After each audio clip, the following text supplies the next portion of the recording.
Okay, are we ready? Okay, Boyd, you want to tell us a little bit about yourself and the church and what we saw this evening? Okay, I'm a member of the Church of Satan, and I'm a musician. I've written a few books, and what we did this evening was a ritual. Anton was saying the other night, he's saying Satanism is coming out of the ritual chamber and into the mainstream, and I think that's what we're doing, trying to bring that message to a broader audience.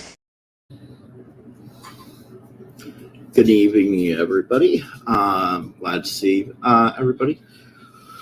My name is Lucifer LeGivorden, and welcome to Live with LeGivorden. Tonight's show is going to be covering a very interesting topic.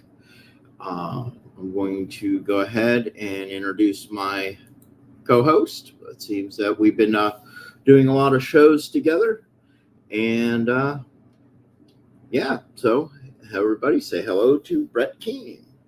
Wow.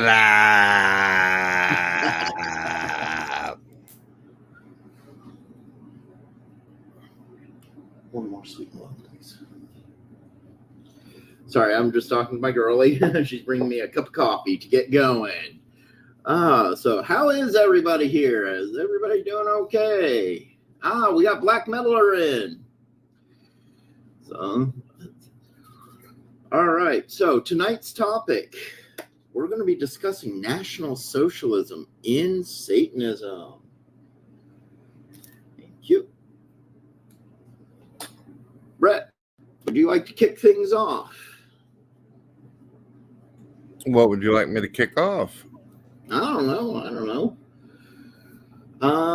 Let's start with explaining to the audience what this is. Okay, so yeah, that's actually a really good idea. But before we do that, let me just make it really clear to everybody. The Satanic Thulian Society, which is the organization which I run, and its subsidiary organization, the Official Cult of Cthulhu, does not promote violence. It does not promote hate.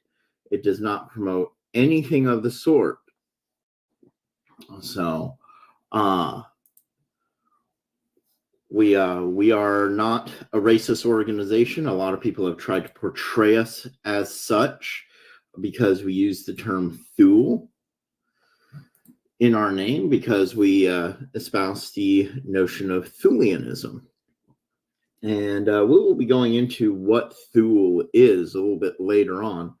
But one of the common misconceptions about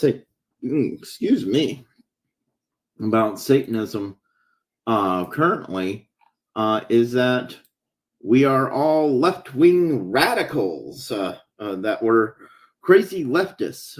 I need to kind of correct my background here.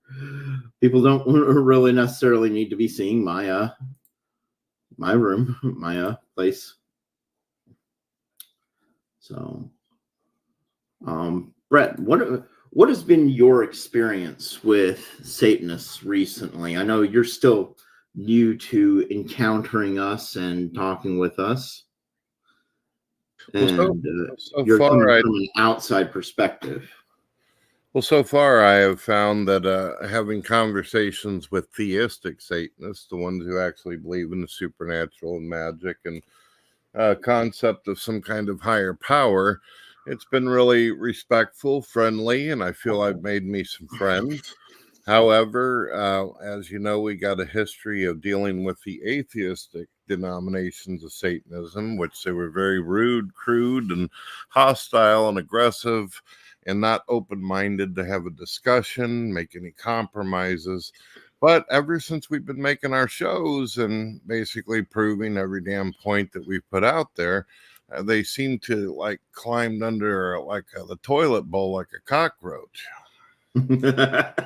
That's actually a pretty good analogy right there. And I'm going to tell people something right now. A lot of people get very butthurt about what we do and what we've been saying, especially when we start talking about Anton LaVey being theistic, when we start slamming on the Satanic Temple for their woke far leftist practices, they've really been putting out a very bad, wrong image to people.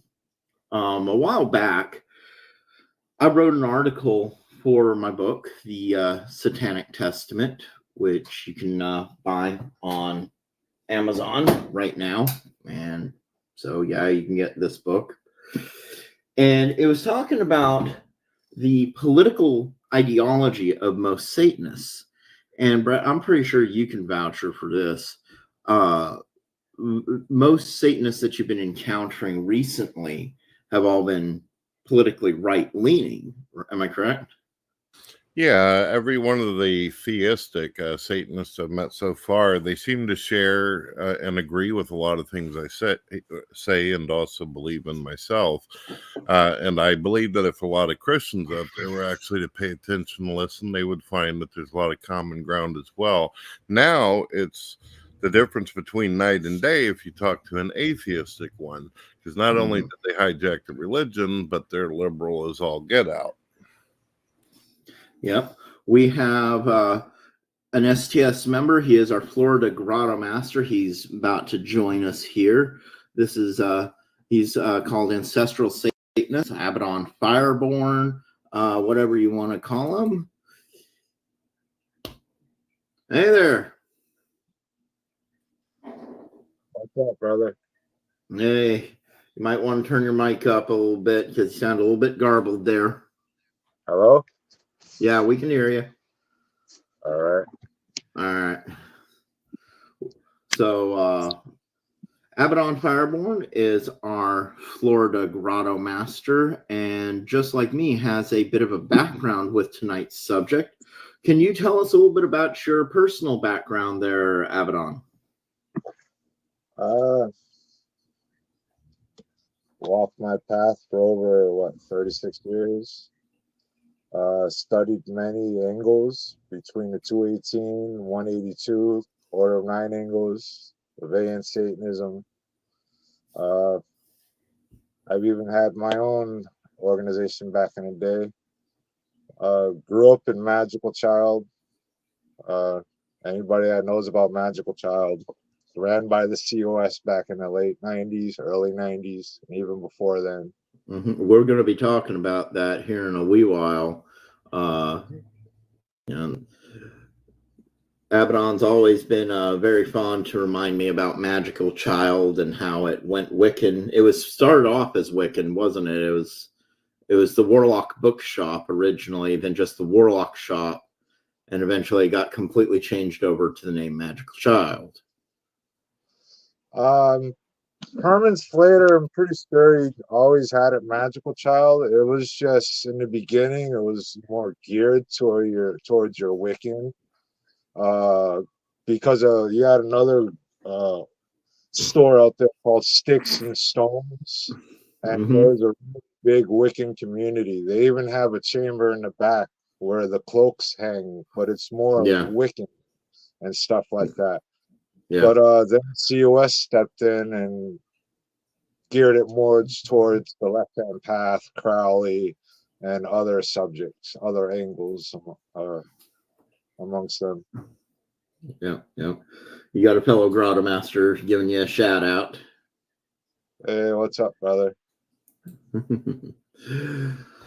All right. So, can you tell us a little bit about your less savory past with tonight's subject? And that would be National Socialism.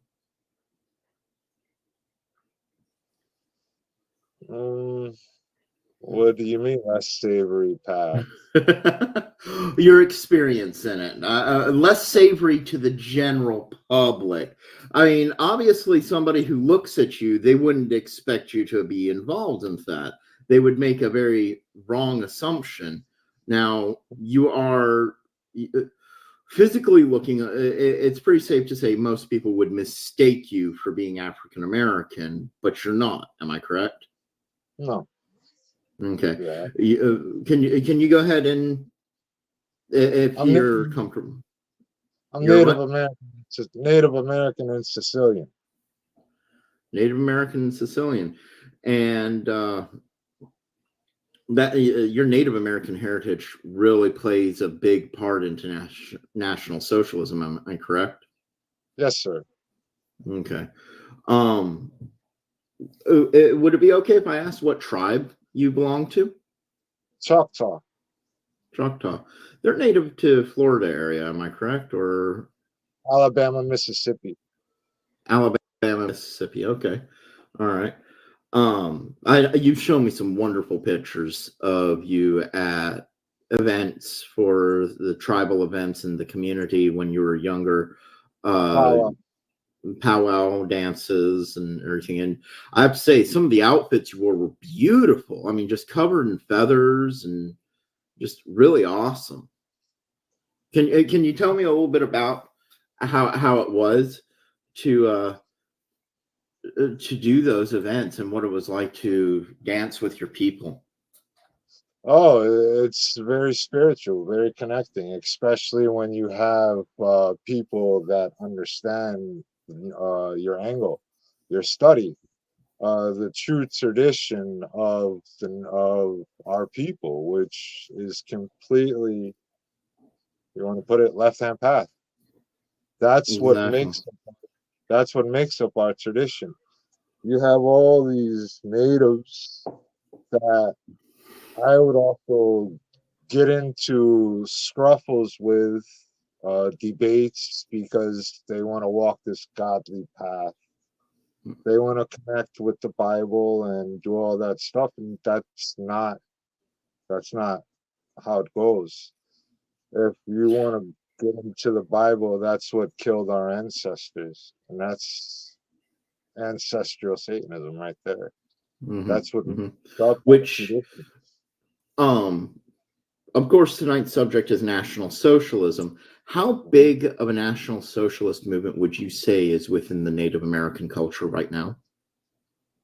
Now, back in the 1930s, it was pretty big because you had the Legion of American Indians.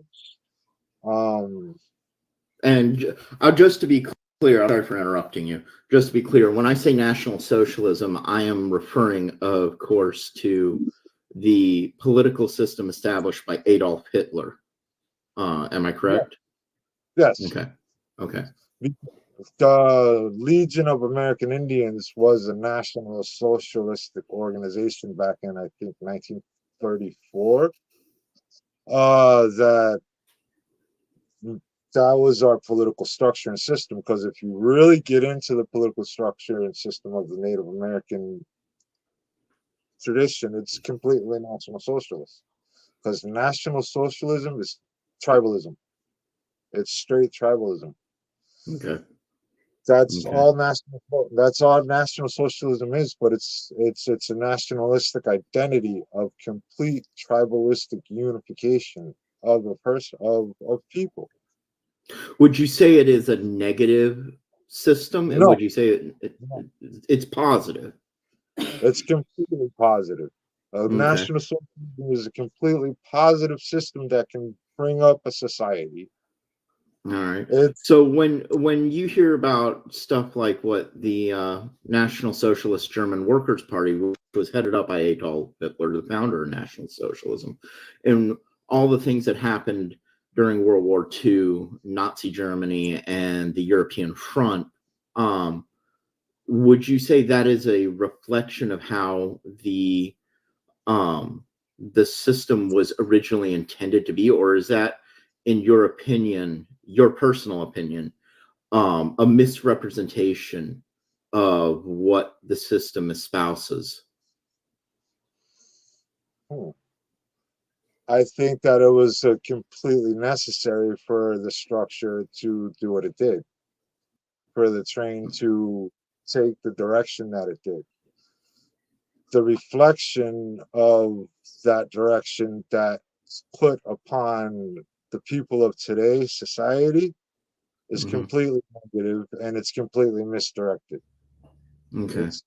It goes what I was saying is, when you hear about like the Nazi concentration camps and Auschwitz, the situation at Auschwitz, the whole Holocaust thing, is that a normal situation for a National Socialist society, or was that a situation that was unique to World War II? That wasn't a situation of uniqueness. That was a cause that needed to be taken. Oh, may I ask why? Why would you say that?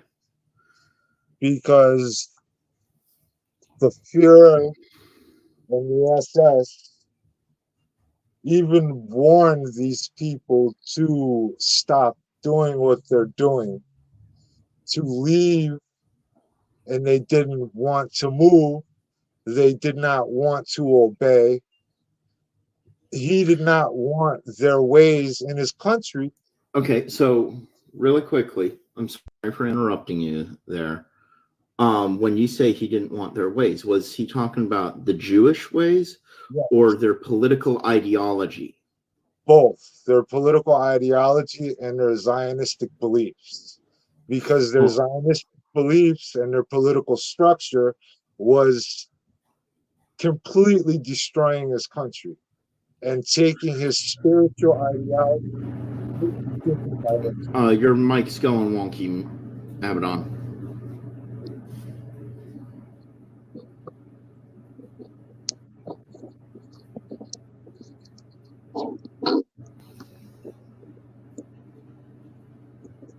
Go ahead. Hello?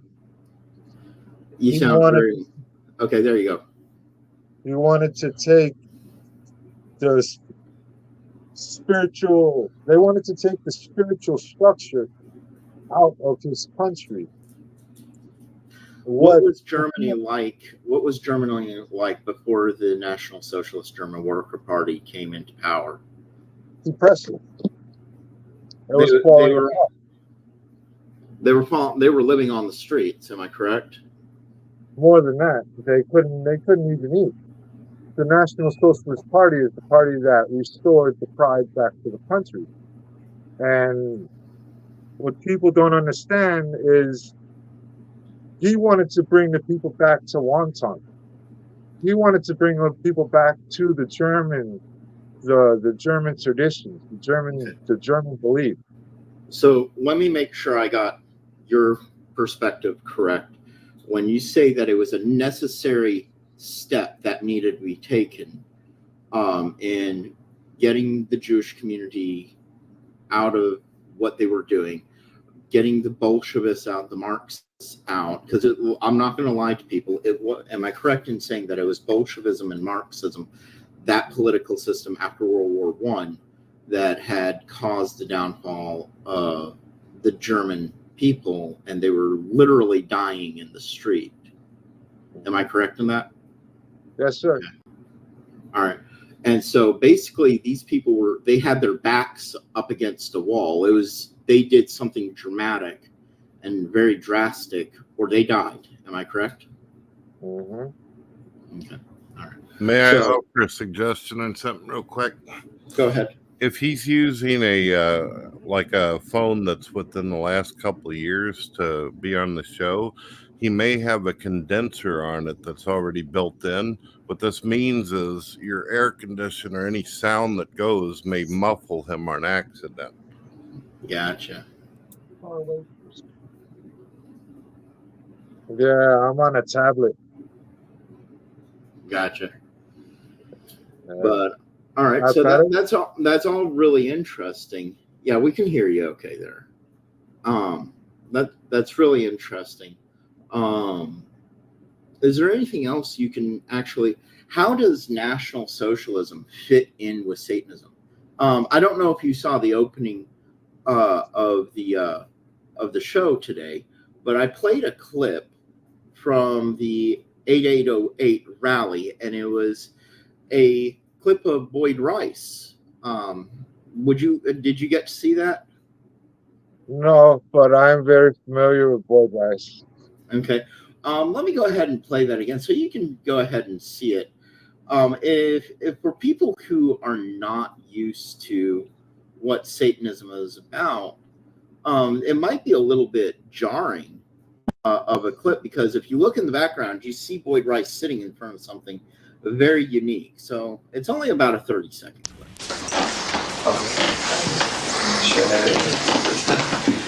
Okay, are we ready?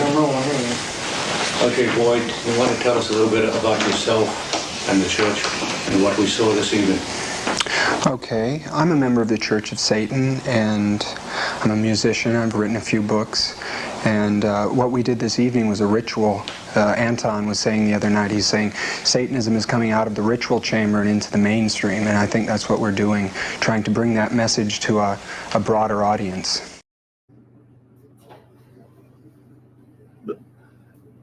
When you see that setup, when you see that event, I know you're very familiar with that event. You see the swastika in the background draped over the altar and whatnot. And I know you've been involved with numerous organizations, ONA, WSA, 352, as well as Lilin Society. And a lot of these organizations do promote some level of National Socialism. Is that sort of thing normal? Yes. Okay. Very All right. normal. So what we're seeing there in a lot of people's ritual chambers, that especially back then up until recently, that sort of thing would have been a very normal sight. Mm-hmm. Okay. Yes, You've been around a lot longer than me. I know you're older than me. Sorry, I'm not busting on you there, but so you've been involved in the scene a lot longer than me. Can you give me a little bit of background about the involvement, the intermixing between National Socialism and Satanism, please? there is a certain ceremony that comes out of the Wewelsburg Castle of Germany that the SS conducted around a black sun that was etched into the floor with a fire pit in the middle. It's called the Law of the Trapezoid. The token cloth is the skull that sits on your altar, same as mine in the background. This ceremony is what connects our stream. It's also the ceremony that people tend to forget that formulated the curriculum of the original Church of Satan, along with two other ceremonies that The Law of formulated. the Trapezoid, I believe, is actually in Anton LaVey's Satanic Rituals book,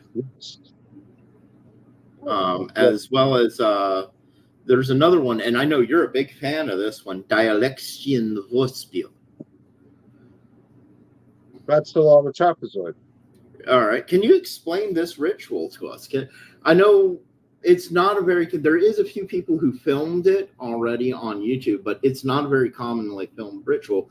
And I don't think people really understand it. Can you explain what is the purpose of this ritual? It's an electrical pulse ritual. It's to connect you to the electrical field that we are in every day, but don't draw them in because people are dumbed down by other angles. They're blinded by the idiot God. So they ignore these pulses they just ignore these pulses so they don't transcend like our ancestors did back in the past. How does this ritual work? Through going through the decompression chamber, the Law of the Trapezoid's angles, traveling through the token path into your spiritual enlightenment. We have strobe lights and Tesla coils, and if you can't get your hand on a Tesla coil, you can also use an Eye of the Storm, which is the ball that has the little Tesla coil, controlled Tesla coil inside of it. Now, I assume that you use a Tesla coil or other sort of similar electrical scientific device like that to help control the ionization in the atmosphere of the chamber? Yes, sir. It's to harness the electrical, like you said, the Ionization, yeah. What sort of effect can that have on the ritual? It manipulates the force, the energy fields around you. And of course, you sit inside the trapezoid, if I'm correct, and it's like a metal trapezoid that works almost like a Faraday cage. The trapezoid, you don't have to sit inside of a trapezoid. If you can make one, awesome. But if not, you can always have your trapezoid on your altar. And use it like a focal point. Yes, sir. Gotcha. So the trapezoid, it's a very unique pattern. Of course, here in STS, I see you're wearing our STS Trap Bath medallion. We have the trapezoid, of course, in people can, that's sort of not what I meant to do, but we have the trapezoid within STS. It is one of our sigils, and we can see on the screen like the STS trap back. Can you explain for people what the purpose and the symbology behind this sigil is, behind the trapezoid sigil? Can you go ahead and explain that to people? The trap bath is the CTL, the command to look. With obscured angles, you're always looking, and it's always going to draw your eye. A circular angle, it's not an angle. Circular doesn't really draw your eye as the CTL would. And the Baphomet, that's just the representation of our path. And depending if you use the deities for the angles of the trapezoid, any of the 4 deities that you choose to call upon, you can have them as your focal points. Gotcha. Brett, you've been quiet all this time. Is there any questions you'd like to ask? Well, I've just been listening to you guys, and also I've been looking up some of the different words and constructs you guys are talking about to get a better understanding. Yeah. Just to let people know, Brett is not a Satanist. He is a recent friend of ours who has been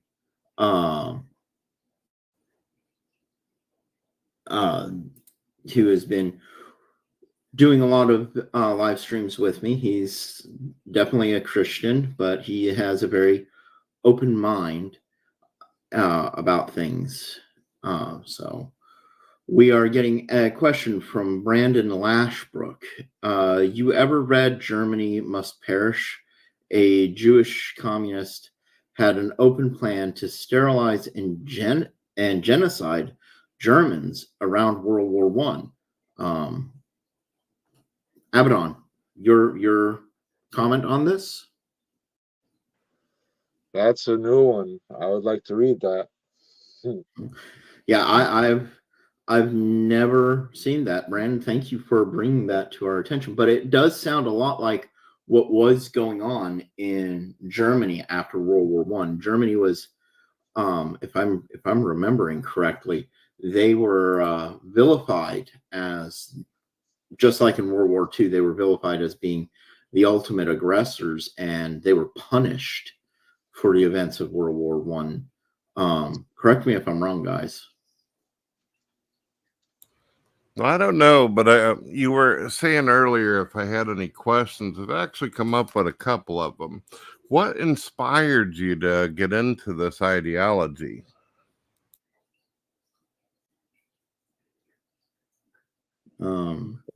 Angle. It's an angle of study that's upon our path. I think what he's trying to ask is, before you were a Satanist, before you got on this path, what led you to this path? I think that might be a better way to put it. We are getting a question from Cole Patrick. Now, is this a form of Germanic occultism that is specific individual in that this specific individual is practicing? No, Cole. We're actually talking about active Satanism. This is actually part of Satanism as it was intended to be. And that's what this whole show is about. It's talking about how National Socialism has been part of Satanism for a great many number of years. Since day one. So even LaVey knows that since day one. mhm. So the question was to you, Abaddon, what led you to this path before you were a Satanist, before you picked up the Satanic Bible or anything? What was the reason that motivated you into taking on the mantle of Satanist? Ancestral connection. Okay. So ancestral connection, where were you when you first had your first encounter with Satanism and it actually piqued your interest? At a powwow. You were at a powwow with my ancestors. With your ancestors. Did your ancestors speak to you? All the time. My elders. Okay. I'm actually really curious. Can you tell us about this event?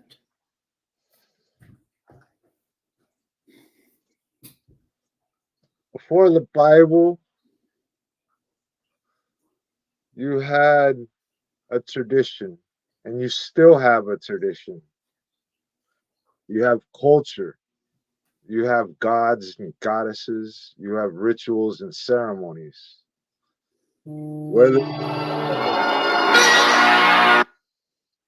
Sorry about that. I had a phone call coming in.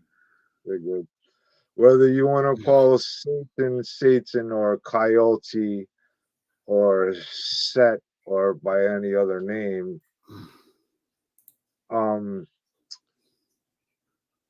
our ancestors were demonized in the Bible. I don't care what Bible you go into, from the book of Genesis to the book of Revelations. It says it in there. If you believe in any other deity besides myself, you're going to burn in a lake of fire. Their jobs when they came to our land was to destroy our people and to demonize our gods and goddesses, to make them as devils. So devils they shall be, because they are not of the Holy Trinity. Whatever is not of the Holy Trinity is of the left-hand path, is of a crooked understanding to the mundane's eyes. So no matter what culture you are, from Native American to Germanic to Egyptian to whatever, you believe in your old gods, that's what makes up Satanism. Satanism was not made up by Bible. I'm gonna quickly click off here. Brett, can you two hold down the fort? I'm gonna be giving our other guest that's supposed to be coming on a quick call. Okay, no problem. All right, I will be right back. Okay. Ancestral, are you able to hear me clearly on the mic? Yes, sir. What you're saying actually makes a lot of sense to me from what Lucifer was talking to me about in a prior show. He said that an exorcism or possession can happen not just because of a demon, but it could be some kind of spirit. It can be something of like animal or nature and all this. Did you believe in the tribe that you were a part of, that there were spirit animals or beings that, and this is how you were able to speak to your ancestors? Yes. But many people have lost those connections through the religious turmoil that reigned over this country and many others. These are traditional ways. That's what makes up our way. People need to take our concept, our ways, and our traditions and angles outside of the Bible, because the Bible didn't make us up. the Bible just made up terms to scapegoat us, bringing that goat out into the desert and cutting his throat to clear your sins. Have you done like Mr. Lucifer? Because it sounds like you have a lot of knowledge and information about the past. Have you also felt the need to write down some of the old traditions in a book so people, be able to go back to it? Yeah, there's old ceremonies and rites that I do write down, but most there's stuff I write down and stuff I don't. That's where Book of Shadows comes in. Yeah. Most of us do tend to keep some sort of spell book that we call a Book of Shadows, a grimoire or whatnot. But we don't always publish them. So a lot of these grimoires, they're personal. They're like a journal, like a diary, and where we will do a ritual, which can be more like an experiment, and then we jot down like a scientist the results that occurred. And yeah, and so yeah. It's just a shame that all the ancient ways and the lore and the information behind it, a lot of it obviously has been scattered or completely, deleted from existence. And anybody that's got any knowledge or information, I would encourage them to write it down, for future generations. So yeah, that's a big tradition. That was one of the reasons why for many years occultists wouldn't write anything down, especially during the burning times, because our grimoires would be used against us in court trials to send us to the stake to be burned alive. I'm putting this one up from Terrence Roll on the screen because I think it comes up because we were mentioning last night with Kent Hovind that it's not just demons that possess people. And, obviously most Christians are going to look at us and be like, wait, there's other things that can possess people. And then I'll often say angels can possess people as well. And a lot of people forget that there is precedence for this within Christianity. And Terrence brings that up right there. Thank you, Terrence. It is shocking that there's a lot of Christians out there who do say what, because there is a lot of stuff in a lot of ancient religions, including Judaism, where it actually says that spirits took over animals and actually began communicating. Yep. Brandon's asking a question. I don't think he's asking a question. He's just making a statement. So, go ahead, you two. Well, I brought up to him about what you were talking about in our prior show. We were talking about spirits and animal spirits and nature and all this. And I was asking him, is that one of the ways you went about being able to speak to ancestors? Do you both believe in a form of reincarnation? I'll let Abaddon go first.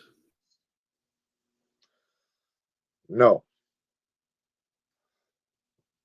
If you are into reincarnation, that means you come back here. Our goal is to travel beyond the void. We have Kuthian Productions coming in. This is our other guest, and we will be speaking to him in just a minute. Kuthian, hey there. How's it going, brother? All right. How are you? We're doing all right. We've been waiting on you. I'll introduce you in just a second. Let's let Ancestral finish up what he was saying. It's okay. Mind if I throw one more small question out there? When the spirits are roaming or speaking to the living, do they have a time limit on how long they can stay in the physical plane to speak, or do they go somewhere? No, there's no time limit. Those portals are always open. There's people that lost connection to those portals. They've lost complete connection, so they'll never experience those portals until you get into your decompression chambers. Once you get into your decompression chambers and open that, then you pull them to you, and they recognize, because there's a light that goes off, a blue light that they see. Without that, they keep passing you by. They don't ever leave. But as in coming back here, no, we keep going forward. We keep transcending.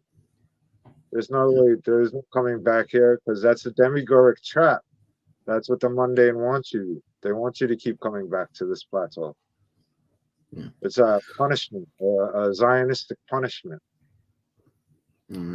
I'd like to now introduce Cuthian Productions. Am I okay to say your actual name there? Yes, you can. Okay.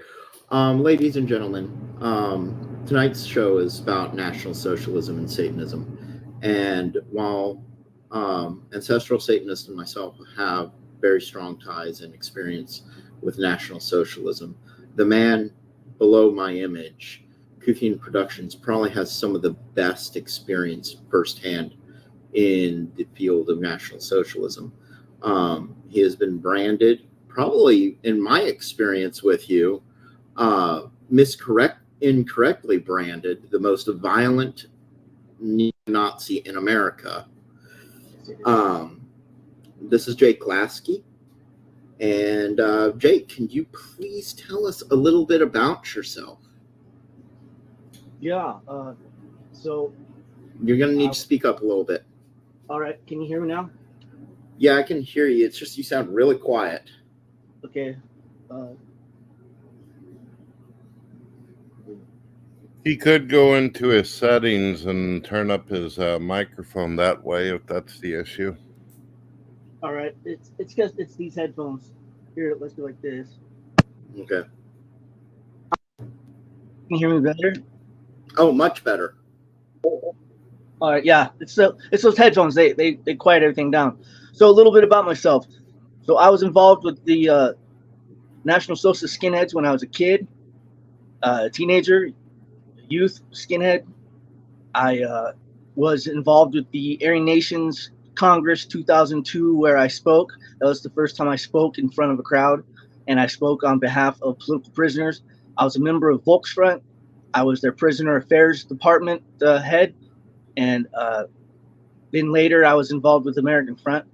But I was friends with Jeff Scoop of the National Socialist Movement. I met him at the Aryan Nations World Congress 2002 in Idaho. I ended up going to federal prison, well, state prison for a hate crime in Florida, and then a couple years later, federal for hitting a Jewish synagogue with swastika-etched rocks through the windows. I only got 18 months for that, but I got 11 years for a gun and obstruction of justice, solicitation of violence, and solicitation of bomb threat to obstruct the federal grand jury, because my best friend had wore a wire on me and set me up on the solicitation, 3 counts of solicitation of murder charges. I was looking at 185 years on that, and I was able to beat those down to solicitation of physical force and plead out. So I got 11 years. I did a full 11 years, well, 10 years, 9 months. And so you pretty much maxed out your sentence. Yeah, I maxed out. Yeah, I maxed out because I was putting in that work, being a hooligan. So when you got out of prison, you didn't have to go on probation or anything. You maxed out everything, and you were pretty much ready to go. Oh no! I when I got out, I had 3 years paper still left, and I turned that into 7 because I ended up stabbing a dude that attacked my wife while she was holding a 2-year-old. I went over to his house to confront him. He came out of the house and attacked me on the street. I stabbed him, and well, he lied and said I stabbed him on his property, but the blood trail said otherwise. So how much, okay, so I'm going to move away from the criminal background. I think we established your criminal background. How much of that was influenced by either directly or indirectly by the skinhead movements or other National Socialist involved movements? Well, that victim was a skinhead, and we had a falling out, and he was a member of American Front at that, and I had left the organization wanting to just be with my family. I just got married. Basically, when that happened, you were out. You were done. You wanted nothing more to do with it. You had found a new path, and you were starting to work on, a more peaceful, kind of like how Jeff Scoop left. Yeah, not kind of like, well, maybe a little bit, yeah. Although he's now working for one of those anti-hate groups now. Okay. As I saw, but as for me, I just wanted to live my life and do what the 14 words truly was, which was family. And some of the skinheads didn't like that, because I was supposed to be one of the boot boys that was partying and having a good time with them and all that other stuff. But my family had a store called Wolf Clan Armory, a prepper store, sold a lot of knives. We had all kinds of people come in that was right wingers and stuff, and it was quite the little headquarters for things, and that's what Antifa put out articles about it, saying that it was. I remember reading those. Yeah, I remember when you first reached out. We have another brother with us as well. You were actually, Brandon, were you actually in Charlottesville with NSM? I want to say a quick thank you to Brandon for being brave enough to come forward and tell us this. He didn't have to. Yeah, Charlottesville, my friend Sol Invictus was there. Wow. He was an attorney. I actually have one of the flags from from Charlottesville. I was also a member of NSM for a while. I was with NSM initially for a short time underneath Jeff Scoop, but then I re-upped it after Bert Kalutzi took it over. So, yeah, that's really interesting. Brandon, if you want to jump in, you're more than welcome to. You mind if I ask a question? Go ahead. I've from research I've done on groups and gangs, sometimes it's extremely difficult for someone to leave a group once they've been basically in it for a while. Did you find that it was dangerous whenever you made the decision to get out of it? Well, that's what happened. They attacked, a member had attacked my wife while she was holding a 2-year-old. He was supposed to get me that night. I got him. So that's the dangerous part of it. I proved to them I was a little more dangerous than they were, and they haven't screwed with me since. Although I did time for that. But now I'm out on observation. I'm sorry for interrupting there, Jake. Brandon, if you want to go over to my channel on YouTube, and if you look in the comments section, the commentary going on next to it, you will find a link that you can join us through there. Yes, you can join us through the link Brett just put in. Do you live in the same area, and is there a concern of retaliation? No, I'm not concerned about any retaliation or anything. Everyone who's gotten a hold of me and run into me and come to see me, everything's cool. I proved what I had to do, and I did it, and I stuck up for what was the true 14 words of family. My woman holding a kid, and she fell down when they attacked her and hit the dirt. Now, can you recite the 14 words for everybody, please, there, Jake? Yeah. 14 right there. we must secure the existence of our people and a future for white children. And then there's also, because the beauty of the white Aryan woman must not perish from the earth. Okay. All right. Yeah, that was when did those words first get written? By David Lane. He was a member of the order who I was actually incarcerated with in federal prison. I was in there with a few of Randy Evans of the Order Bruderschweigen. I was in there with David Lane, and I might piss a lot of people off about this, but David Lane was not right in the head. He lost his mind, and here he was a hero of our folk, and he was into little girls. He believed that once a girl starts bleeding, start breeding, and the Nazi lowriders were going to kill him in prison because of that. And then the skinheads said, no. That's a very old school mentality going back to as recently as the early 1900s, because medical abilities back then were not as good. So it was okay to marry and have a girl get married as young as in some instances as young as 12 or 14, just so that they could be childbearing. Mind if I ask go ahead, you first. Well, he believed as soon as they bled to start breeding with him. And my daughter started hers at 8 years old, so it was pretty upsetting. But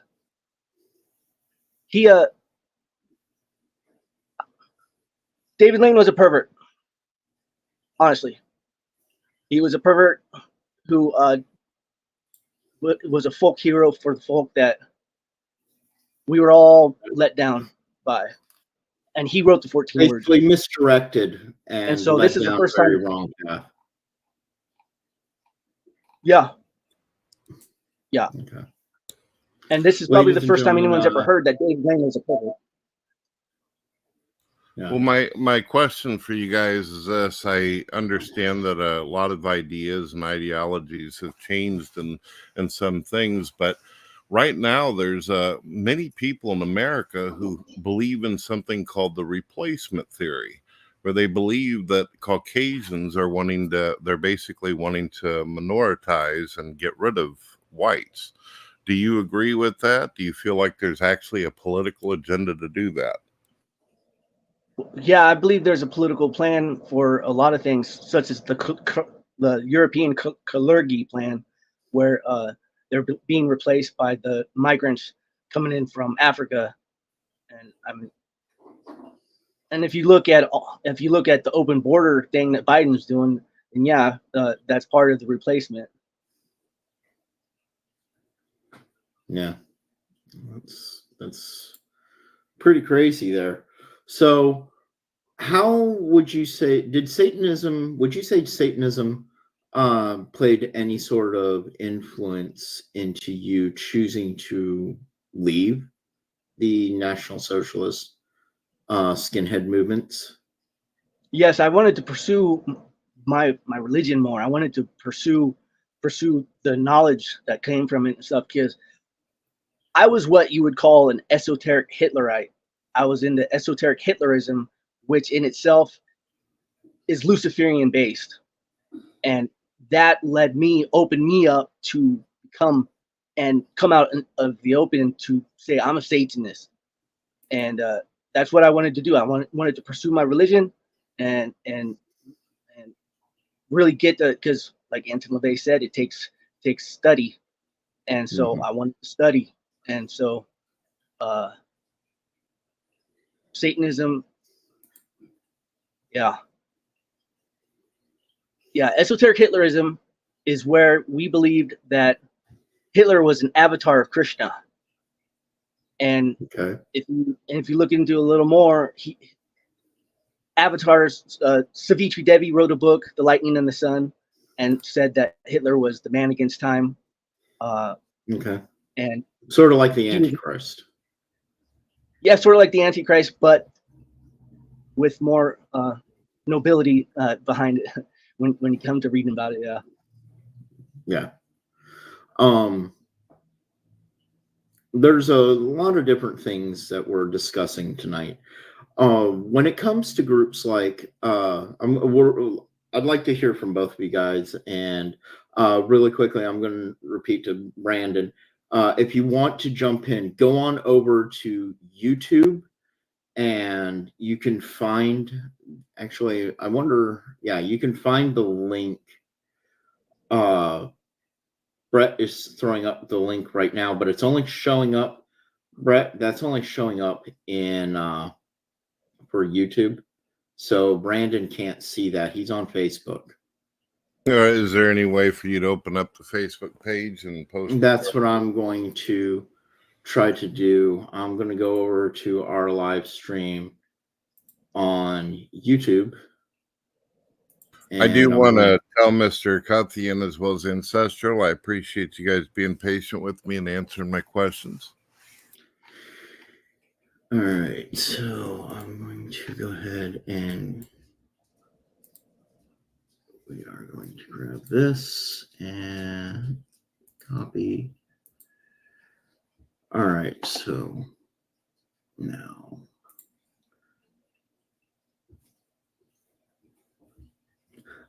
he says he can't come on till 9:10 p.m. I don't know where he's at in America right now.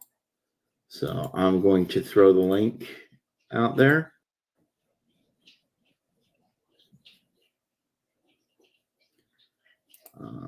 That should take you to our broadcast. I hope that works. Okay, he's in Illinois, so I hope this works. That's where it was taking me. But I don't even know where to grab the link in our normal little thing right here. Oh, so, you mean the link for the inside of this? Yeah, for people to come in. Two ways to do it. You can just go to the top, copy that link, or go down to settings and hit guest copy. Go down. Okay, settings. It's easier just to go up top and copy the URL, the StreamYard with all the garbage after it.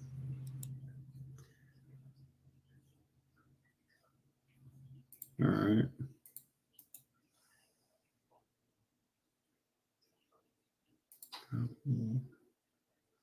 Let's see here. Well, I guess while you're doing that, I wouldn't mind asking a question. You had mentioned like a form of Antichrist. Do you believe that there's many forms that will come or already have been, or just the one as Hitler? Okay. Oh yeah, and there's and there's one to come that Hitler spoke about. There's another to come. Go ahead. Kind of like one of his prophecies. Whoever stands against the mundane is an antichrist. Yeah. Generally, our understanding of the Antichrist is that we are all one form of the Antichrist. So when we look at the sigil of the trap bath, I'll go ahead and I'll throw that up. This is the STS sigil of the trap bath. It has many representations. The trapezoid with the inverted pentagram and the open bottom is like the gateway to enter Satan, which that the Satanist enters Satan through. The Baphomet represents Satanism itself with no specific references, whereas the 666 actually represents the individual Satanist as the embodiment, the physical embodiment of the Antichrist, the living Antichrist. So literally we view ourselves as the physical embodiment of the Antichrist. Well, Mr. Lucifer, you probably just as aware as I am of this. There's going to be some religious people who have their own interpretation of that. Would you be willing to describe what you mean by it, your your representation? Yeah, actually, give me one quick second. I'll be right back. Sure.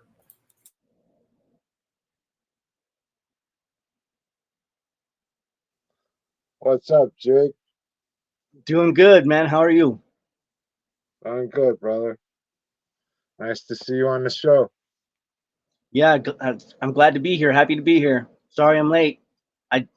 My phone didn't ring, so or at least I didn't hear it ring when I got the call. But yeah, So, all right, when somebody buys a Trap Bath medallion, sort of like what Abaddon is wearing right now, we send them a little pamphlet like this. This one's gotten wet. It's been sitting on my refrigerator, but on the inside, it actually tells you a little bit about the sigil itself. So the Trap Bath, you can actually see it in the corner there. It says the trapezoidal Baphomet, Trap Bath of the STS is a symbol that pays homage to Anton LaVey and the original order of the trapezoid. The Baphomet in the center is to represent Satanism as a whole and not any single element. The number 666, fashioned around the centralized Baphomet, represents the individual Satanist as a child of Satan and the embodiment of the Antichrist. The classical trapezoid with the open pentagram represents the gate by which the Satanist enters into wisdom of the black flame. So, what the black flame is, for those people who don't know, is the fire of inspiration that we believe in. That is the literally the spark of enlightenment. That when Eve ate of the apple, that's what she got, was that black flame, that spark of wisdom and enlightenment. And she was set free in that moment. Mind you, most Satanists do not adhere that Eve was Adam's first wife. We believe that there was an original wife to Adam who is much more powerful, and that would have been Lilith. So as far as the Antichrist goes, I mean, you guys are stating that there's going to be another one coming, and I've heard a lot of people who are convinced of this. What is it hoping to accomplish? What's the goal? I'm going to let Ancestral start this one off, and then we'll move to Jake, and then I'll give my interpretation of it. The goal is to free people, to remove the dirt from the flame that the biblical poison has inflicted upon society of this aeonic experience. The rise of the Antichrist is a very positive thing because it frees your soul. All your souls are polluted. They're all, your flame, your black flame, has dirt kicked on it. And the dirt is of the Holy Trinity. It's of the Abrahamic religion, no matter if it's the Judeo, the Islamic, or the Christian. You're all dirty. Your tribes are of poisonous understanding. So your flame is going to be extinguished. Our goal is to reignite your flame and to break the mundane chains that your poisonous tribes have inflicted upon our people since you came over here on your ships. That's the goal of the Antichrist that walks this plane and will walk this plane forevermore.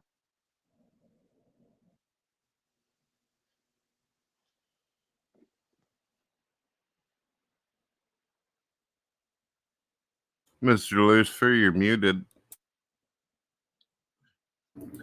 Sorry about that. Jake, go ahead. yeah, I believe exactly what you're saying. The destruction of the Abrahamic religions, mundane, everything you said is right on point with my own studies and beliefs of an Antichrist. And in esoteric Hitlerism, like I mentioned, it was based upon Luciferianism, and with it, Adolf Hitler gave a prophecy for them to fight for the next one that's coming. I can't recall the specific words. It's just a short little sentence, but he talked about it, and that's hopefully going to happen in my lifetime, our lifetime. Thank you, Jake. On a personal note, I hope that I am long dead by that time that happens. I'm having too much fun in this life. You can call me a little bit of an old school living, and I don't want to leave the party yet. But me personally, the way that I look at it is that the ultimate end Antichrist is an individual who will come forth and, like the others have said, reignite the black flame. The ultimate end goal of Satanism is not so much to wipe out existence, but to allow humanity to achieve its true final potential. When we read The Diabolicon by Michael Aquino, we see this, and we are always intended to evolve, to keep on growing. Ancestral Abaddon mentioned that his people don't reincarnate. They don't want to come back to this plane. They want to move on to the next plane of existence. Some people definitely, some people have definitely chosen to come back and reincarnate. And that's a choice that people can make. They absolutely can make that in the afterlife. If they feel that they're not done here, that they haven't achieved what they needed to do in order to elevate themselves, then they can come back and they can reincarnate to get it right. And they can do that as many times as they feel that they need to. But the ultimate goal of reincarnation is to do it as much as you need to, so that you never have to do it again, so that you reach that final Zen stage and you can ascend from being just the mortal flesh, the weak flesh, into an energy form that is above other things, to literally ascend, to become a deity yourself.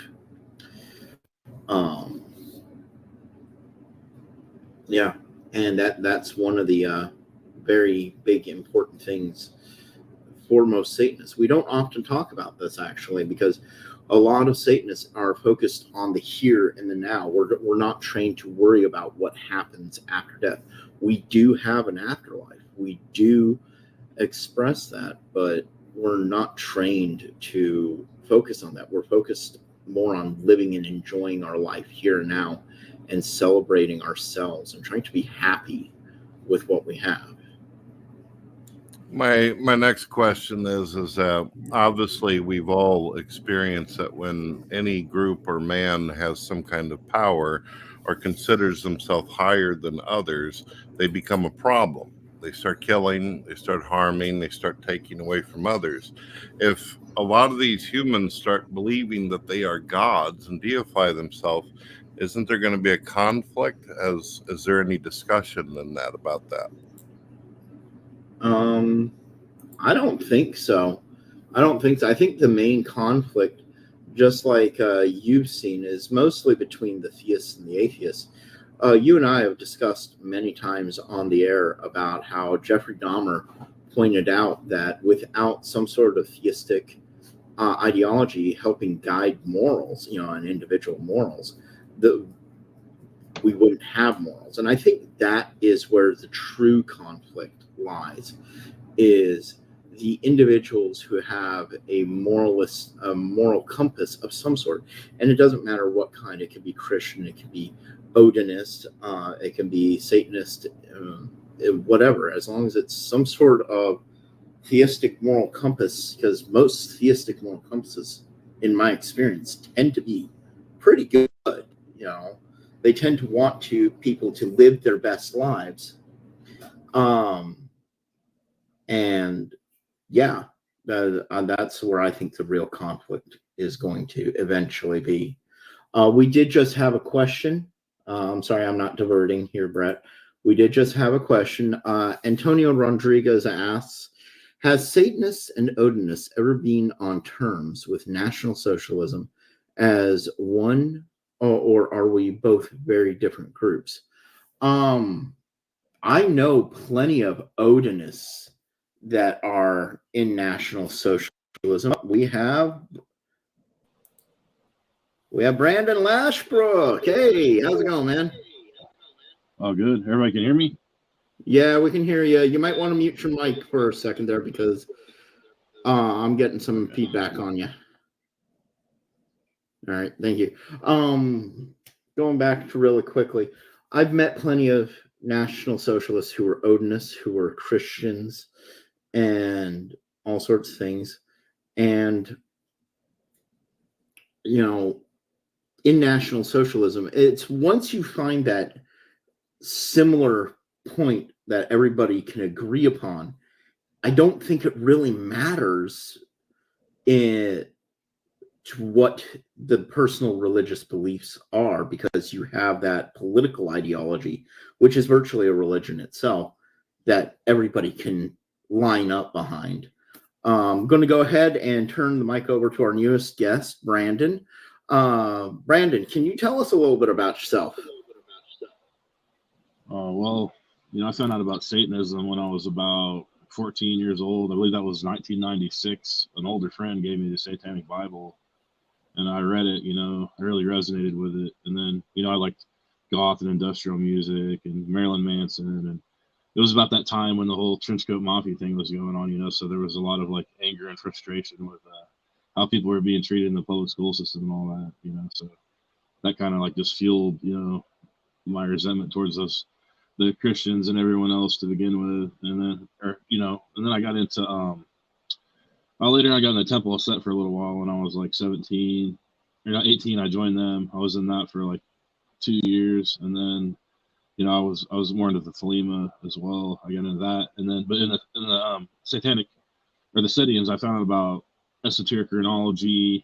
And then that led me into Odinism and everything. But I kind of began more as like an Odian esoteric chronology type rather than like the whole community aspect of it. And then eventually, I got more into the bloats and the symbols and the community aspect of it, but that's pretty much like been my main focuses. And then, I learned about Fourth Way as well. I liked a lot of Gurdjieff's teaching on evolving consciousness, escape and mechanical life, things like that. And as far as politics, the area where I'm from, there was like a KKK presence for a while, and I'd been to some of those demonstrations when I was a kid, and I remember talking about the Hall of Hoax and things like that, and that stuck with me, And then, but later on, I found out about anarchism, anarchist communism, and I got into that, and I was thinking, well, if we got rid of the monetary system, then the Federal Reserve, the Rothschilds, all that stuff would be powerless anyways, But later on, I found out about the white genocide agenda, like one of the guests here mentioned the clergy plan. I'd looked into that. Then I found out about Germany Must Perish, which was an open plan to sterilize and kill all the Germans around World War I, which, they were mass starving Germans to death. Most likely that's why many of the Germans came here to Illinois, where I'm at, is because they had to get out of there because they were pretty much just dying out, So they came here to become farmers and other things. But yeah, so I went from like, being raised up kind of more racially conscious, but then I found out about ANCOM and all that and the general strikes. And I thought that was like a good way for the people to revolt against the system. If we had general strikes to take back the factories and the land, we could have dual power movements, organized workers, students. Like I figured that was the way to do it. And I was saying, well, man, maybe white people alone can't do this. Like it's probably going to take like a class, a solidarity among the workers to really make the changes. Because I think only the producing class can do it, Like I don't think a political elite, or even, I don't think we're going to even have a new aristocracy at this point, because that comes from battle. People lead their armies in battle. Like that's one thing I didn't understand about fascism. It's about strong leadership, but how can we even get battle selection nowadays to produce the leadership that something like that would need? We don't have the conditions to do it. So, but I mean, I think like the producing class is the only only one that can make the difference nowadays. You know, I still believe that. You know, Yeah. definitely. So let me ask you, what led you to Satanism? Oh, when I was 14, the Satanic Bible, you know, a friend gave it to me, and we did actually, I'll tell you a story. Like, there was this one guy that was older. I was only in like the 6th grade. This older guy bullied me and tried to jump me, and I got in a fight with him. And, you know, I was at a cousin's house, and he had these murals he would draw on the wall, right? And one day I drew the guy on there, and I drew him with like genitalia in his mouth being hung and stuff as a curse, you know what I'm saying? And I did a curse on this guy, and then this guy ends up hanging himself and receiving. So you did this drawing as part of a curse. Yeah, Okay. on a mural on his wall, and the guy came through and seen it, but I had already done curses and stuff on him, and then he actually ended up hanging himself in the prison receiving, and that's why you can't have shoelaces there anymore. You know, but it took a while for that thing to work, but I mean, eventually it did. You know, and that was one of the first satanic rituals I had done, was a curse on this guy. But yeah, the older friend had given me the Satanic Bible, and that's what got me into it. But you know, my mom, she was into tarot and stuff like that, more like open-handed magic. You know, she didn't have like a philosophical understanding of the occult and things like that, but she seemed to have like kind of a natural magical ability and things at the same time. So you've been following STS for a while, and I've noticed you following our organization for a while. What brought you to the STS front? Well, I noticed some of your posts, and then I seen you had the Thulian Society, and I had read The Sphere of Destiny back in early 2000s, so I kind of read about Tool there, and Theosophical Society, some of their views on all that, and how all that kind of shaped some of the SS views of the Anarnerba and all that. So I was like, oh wow, that's interesting. You know, I'd like to know more about that. You know. Cool. Well, I'd also could you and I were both NSM members, from what I understand of your post. You were under Jeff Scoop. Yeah. At the time, he was from 2012. I was pretty involved up to 2018, and then whenever the Charlottesville thing happened, just people got cracked down on with frivolous lawsuits. They were coming for their homes, their cars, just everything they could, like suing them not only organizationally but as individuals, and everything. Just everybody kind of seemed to back off and go quiet at that point. And then the internet censorship just went crazy on everybody, which everybody's still dealing with that. It's slowed down a little bit, but it's still that way. Yeah, I mean, it's going to explode. Like they try to cap it off and quiet it. Eventually, it just. I can imagine that at least on YouTube, this live stream might get censored. I know it's almost guaranteed to get shadow banned. Mind if I ask another question? Go ahead. As you've probably been noticing, Lucifer, we got a little bit of an echo there. Yeah. Brandon, can you mute your mic, please? Thank you. You guys have probably noticed on the news that there's been a lot of incidences where there's people walking around in the roads and around a lot of these big corporate buildings where they're wearing masks and carrying Nazi flags with them. And it's believed by many that these are FBI agents who are trying to cause some strife. If you don't mind, what is your views on that? Your take? I think you're talking about that Goyim Defense League, possibly. There's some groups like that I'm kind of suspicious of, but I'm wondering if that could be the case of them. That maybe they could be agent provocateurs or something like that. I'm definitely been thinking that myself. You know, yeah. Most likely. I mean, not all of them, but a lot of them. You know, but I mean, at the same time, you know, when they had the whole crackdown in 2018, I was thinking it's a good thing because it seems like a lot of people got into the alt-right and everything because they figured they could make money off of it. So I feel like it kind of weed out the people that were into it just for like monetary gain, you know. So me, at the same time, in the long run, it's going to be a good thing because then we're only going to end up with leadership that's willing to make the sacrifices, you know. Everything you pretty much are going to have to sacrifice everything if you want to be some kind of leader figure in that type of thing, you know. So yeah, but that's my view on it, anyways. Yeah. Jake, your view? Yeah. Well, going back to the whole Odinist thing, I taught the Odinist thing while doing side, and the Great Replacement's a very real thing. I like what you said too, Brandon, about when you found this the Satanic Bible. I found it in a store, and it just came to me, and it definitely resonated. That was a good word for it. Resonated within me. and Odinism and National Socialism.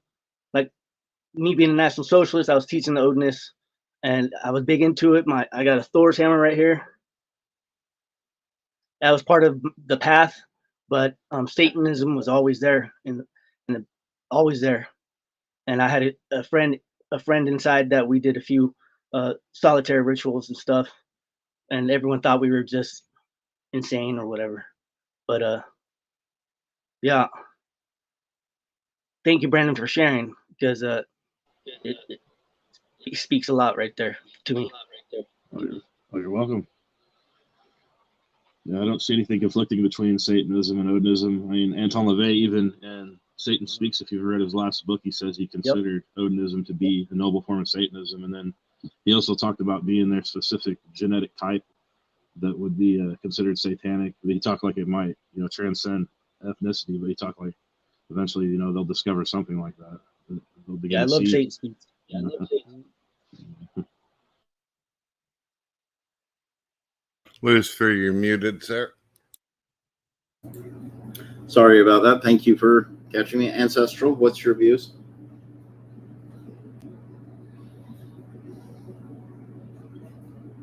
Odinism is just Satanism. We're having trouble hearing you there. Odinism and Satanism runs hand in hand. Yeah, that's going back to an earlier question that we had. Let me see if I can bring that up. Yeah, they definitely, there's a lot there that is alike. Just like Satanism and the Germanic tradition of wonton, they complement each other. They go hand in hand. They're different cultures. They're just different angles.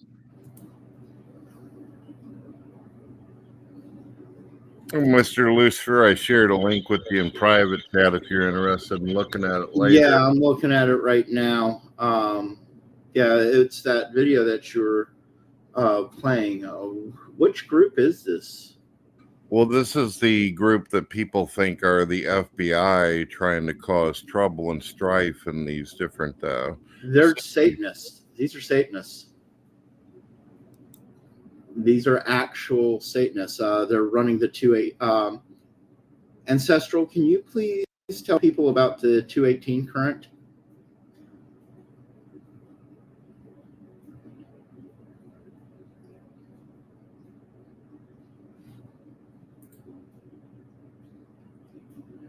Abaddon, your mic.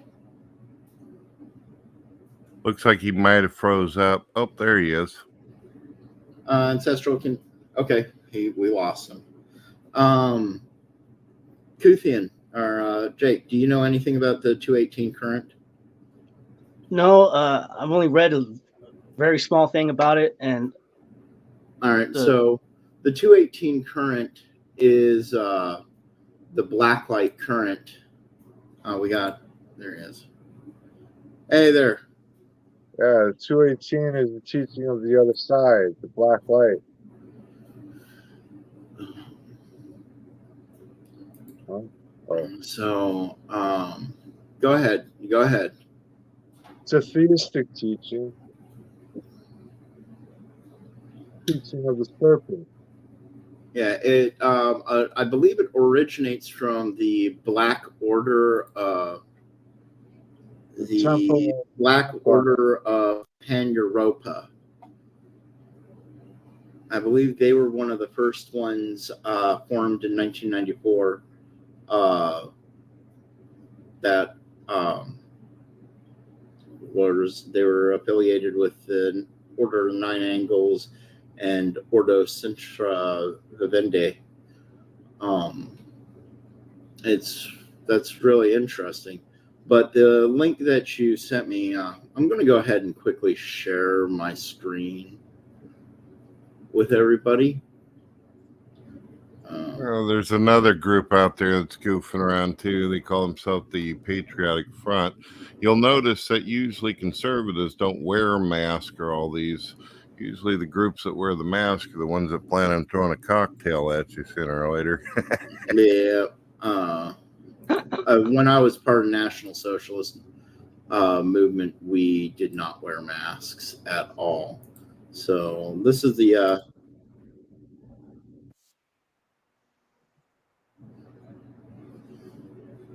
so we can see on the back of one of these guys. Oh, he's got the 2218.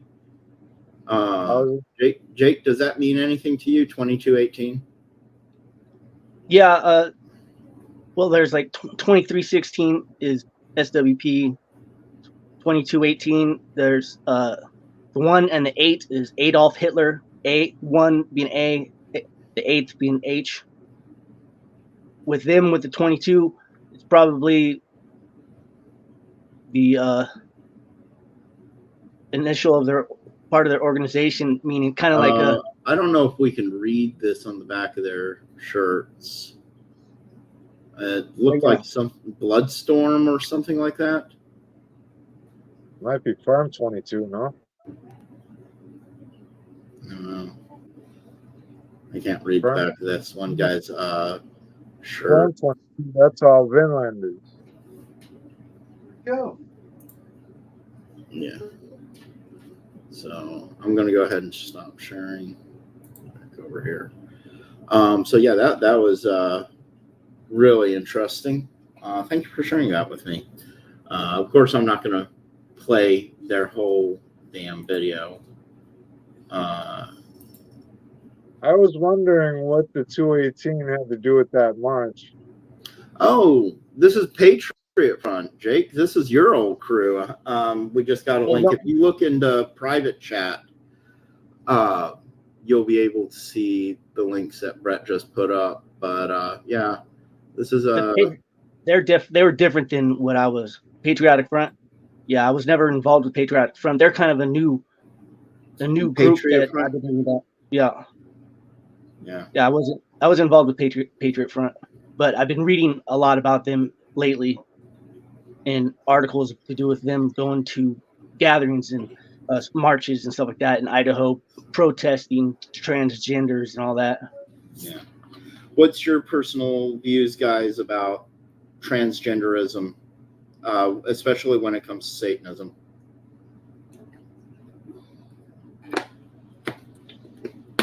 When it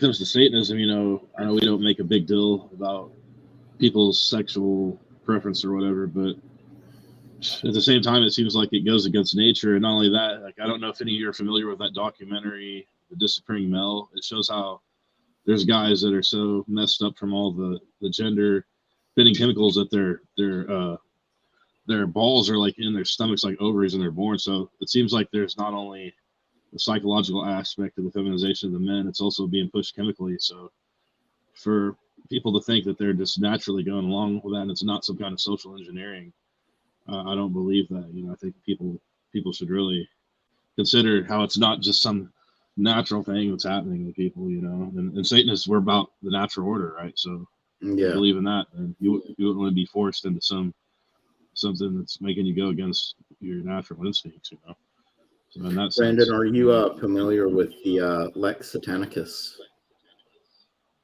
No, I don't think I've heard of that yet. No, I know about the Lex de Leonis. Yeah, that's what I've heard. Well, Lex Satanicus is native to the STS. You can actually find it on our website. Oof, that's a tough question you asked there, Mr. Lucifer. That could get us in trouble on YouTube. But I'll answer you if you like. Okay, go ahead, Brett. How do you feel about the whole trend? Brent, can you mute your mic, please? Yeah, unfortunately caused the echo. I wouldn't be able to at this time be able to make an association with Satanism, but as far as transgender goes, you probably have heard there's more than just the transgender. There's the trans disabled, the trans age people now. You got 6-year-old men who want to be 6-year-old little girls and go in the bathroom and play with the little girls. I personally think that it's a mental illness, just like if you woke up tomorrow and decided you feel like you're Marilyn Monroe, these people are going to question it, right? So that's where my view is. Yeah. Yeah, I hear you. Jake, can you go ahead and give us your point of view on, just your personal point of view? Yeah, Ancestral is absolutely right. When it comes to that, there's a lot of perversion that comes with transgenders, such as old men wanting to be with around little children in their bathrooms, and it's gotten so far out there that there's a kid or kids now who say that they're kitty cats, and the school had to bring in a litter box for them. That's just insanity. Yeah, you got trans animals, also called otherkin. These are people who wake up and say, "I'm a gerbil today. I'm a puppy dog." You see what I mean? So it's a mental illness, and I think it needs psychological help, medication, which they used to do for people like this. Yeah, exactly. But nowadays, it's a political movement. Yeah. Yeah. Abaddon, can you go ahead with your opinion if you want to give it? Topic. Next topic, he's saying no comment. I do want to say to the audience out there, so they don't try to hit me with some kind of hate speech thing, I got no hate towards folks like this. In fact, I pity, I have compassion, and I hope that they get the best professional help that money can buy. So there's no hate there whatsoever, all right? Yeah. I'm also going to go out there and flat out say, once again, I've said it a couple times in this live stream, STS does not promote hate, violence, or any of these sort of things. The gentleman that you are seeing with me on the screen, we've all come from a past of that, and we've chosen to move away from that as best as we can. Just because we have that past does not mean that that's how we are now. Oh, Lucifer, I didn't mention what the trans disabled are. Have you heard of these folks? Yes, I have. Oh, goodness gracious. For anybody out there that hasn't heard, I'll give a quick summary, not to put you to sleep. Really quickly, we do have a new form of trans that's just developed. It's trans Brett. Identifying as a keen. Oh, no. Goodness, pure evil right there. So the trans disabled, for those who don't know, it's people who fantasize about cutting their own body parts off. Imagine extreme cutter, but this is a person who actually fantasizes about being disabled.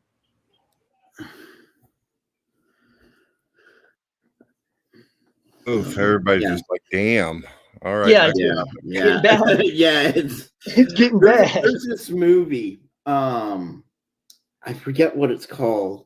Oh, Diana and I watched it a while back, and if anybody's seen the movie Ginger Snaps, it has the same actress as that in, and I think it's something like American Betty or something like that. And what it is she's this plastic surgeon, and she gets invited to this one party, and she gets roofied and raped at the party, and she drops out of like medical school or whatever she was doing because she was a big up and comer in the plastic surgeon field, and she drops out and she goes into the underground body modification scene, and it's like underground surgeries that and everything. Like the Demon Twins were guests in the movie where they each wanted the other's boob swapped with them, so they could always have part of their sister with them. And then there's other people who just they want to have arms and legs removed for whatever reason. And yeah, it was a pretty graphic movie. Sounds like it. Wow. Yeah. That is rough. Yeah. Yeah, I saw a video kind of like that. Chopping off fingers and chopping off legs. I've seen something like that with these people. They're psychologically screwed in the head. Yeah. So, I mean, there's a lot of things going on there. I want to talk about really quickly what spawned this. We're about an hour and a half into this live stream. And I want to say thank you to everybody for showing up. And I'm pretty sure most people are curious as to what started this whole conversation with Satanism in our National Socialism and Satanism. And there are many different groups that are openly involved with National Socialism that are satanic. We have groups such as Joy of Satan, the Black Order.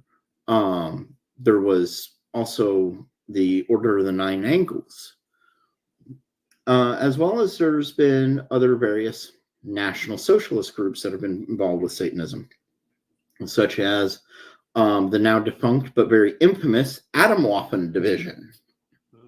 I'm pretty sure us four guys are very familiar with them. Oh yeah. And whatnot. But one organization that is not commonly identified as being involved with National Socialism is the Church of Satan. For those people who are just joining us here, I want to go ahead and replay this clip that we played at the beginning. It's only about 30 seconds long.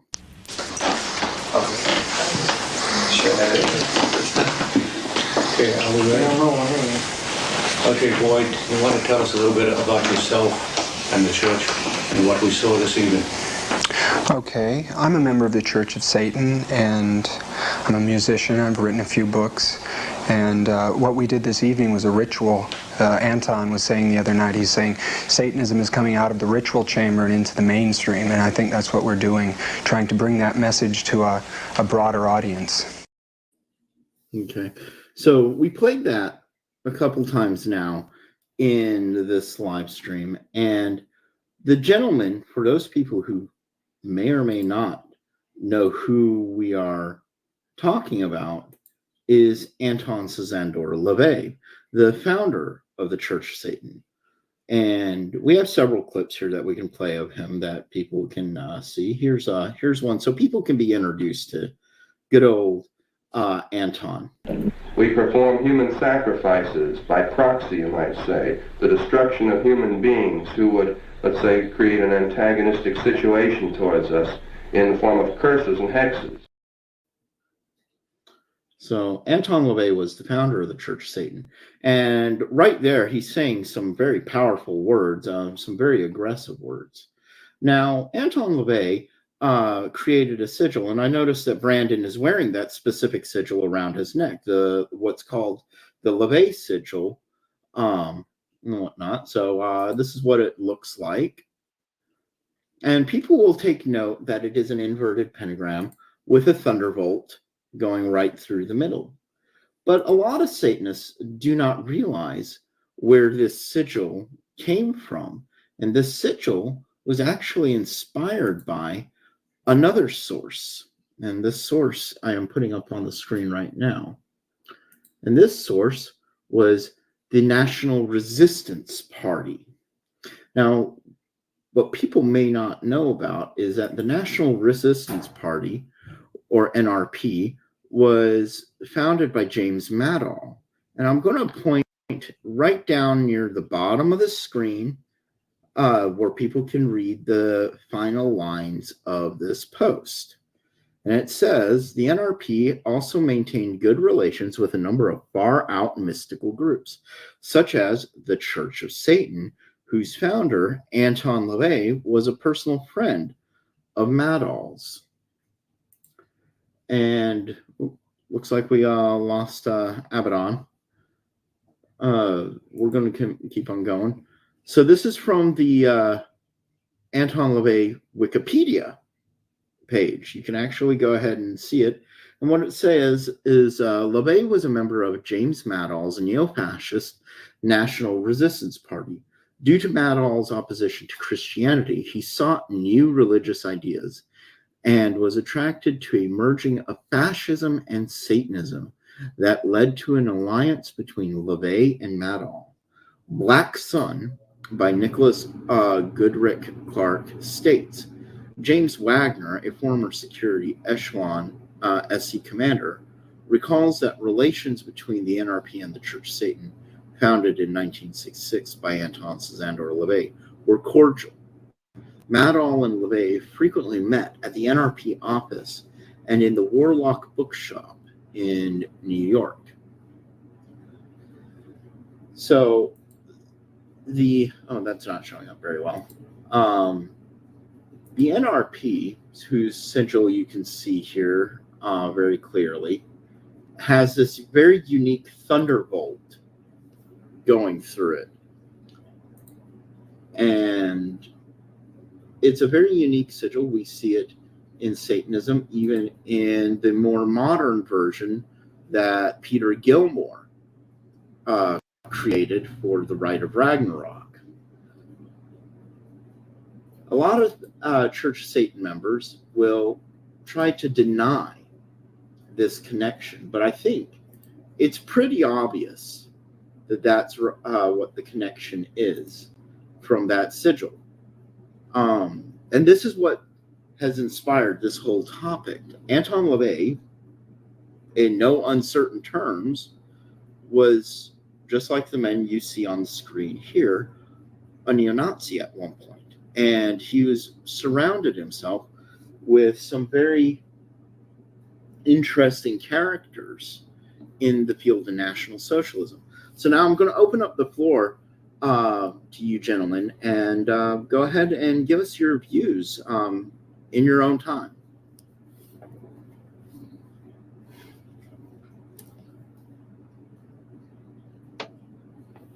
Go ahead, Jake. Our views on what you just revealed. Yeah, give us your views in general on how, just in general, about this whole topic. Anton LaVey being a National Socialist, the fact that, yeah, he did have some Jewish ancestry, but he was involved with James Madoll. Right. So, as we know, though, he wouldn't really be listed with Orthodox Jews as being Jewish because that was on his father's side, not his mother's side. And when it comes to, that's from my understanding, yes. I bear the right to be wrong on any point of that, but from what I was told by people very close to him, Anton LaVey was very adamant that it was his grandmother who was Jewish. All right.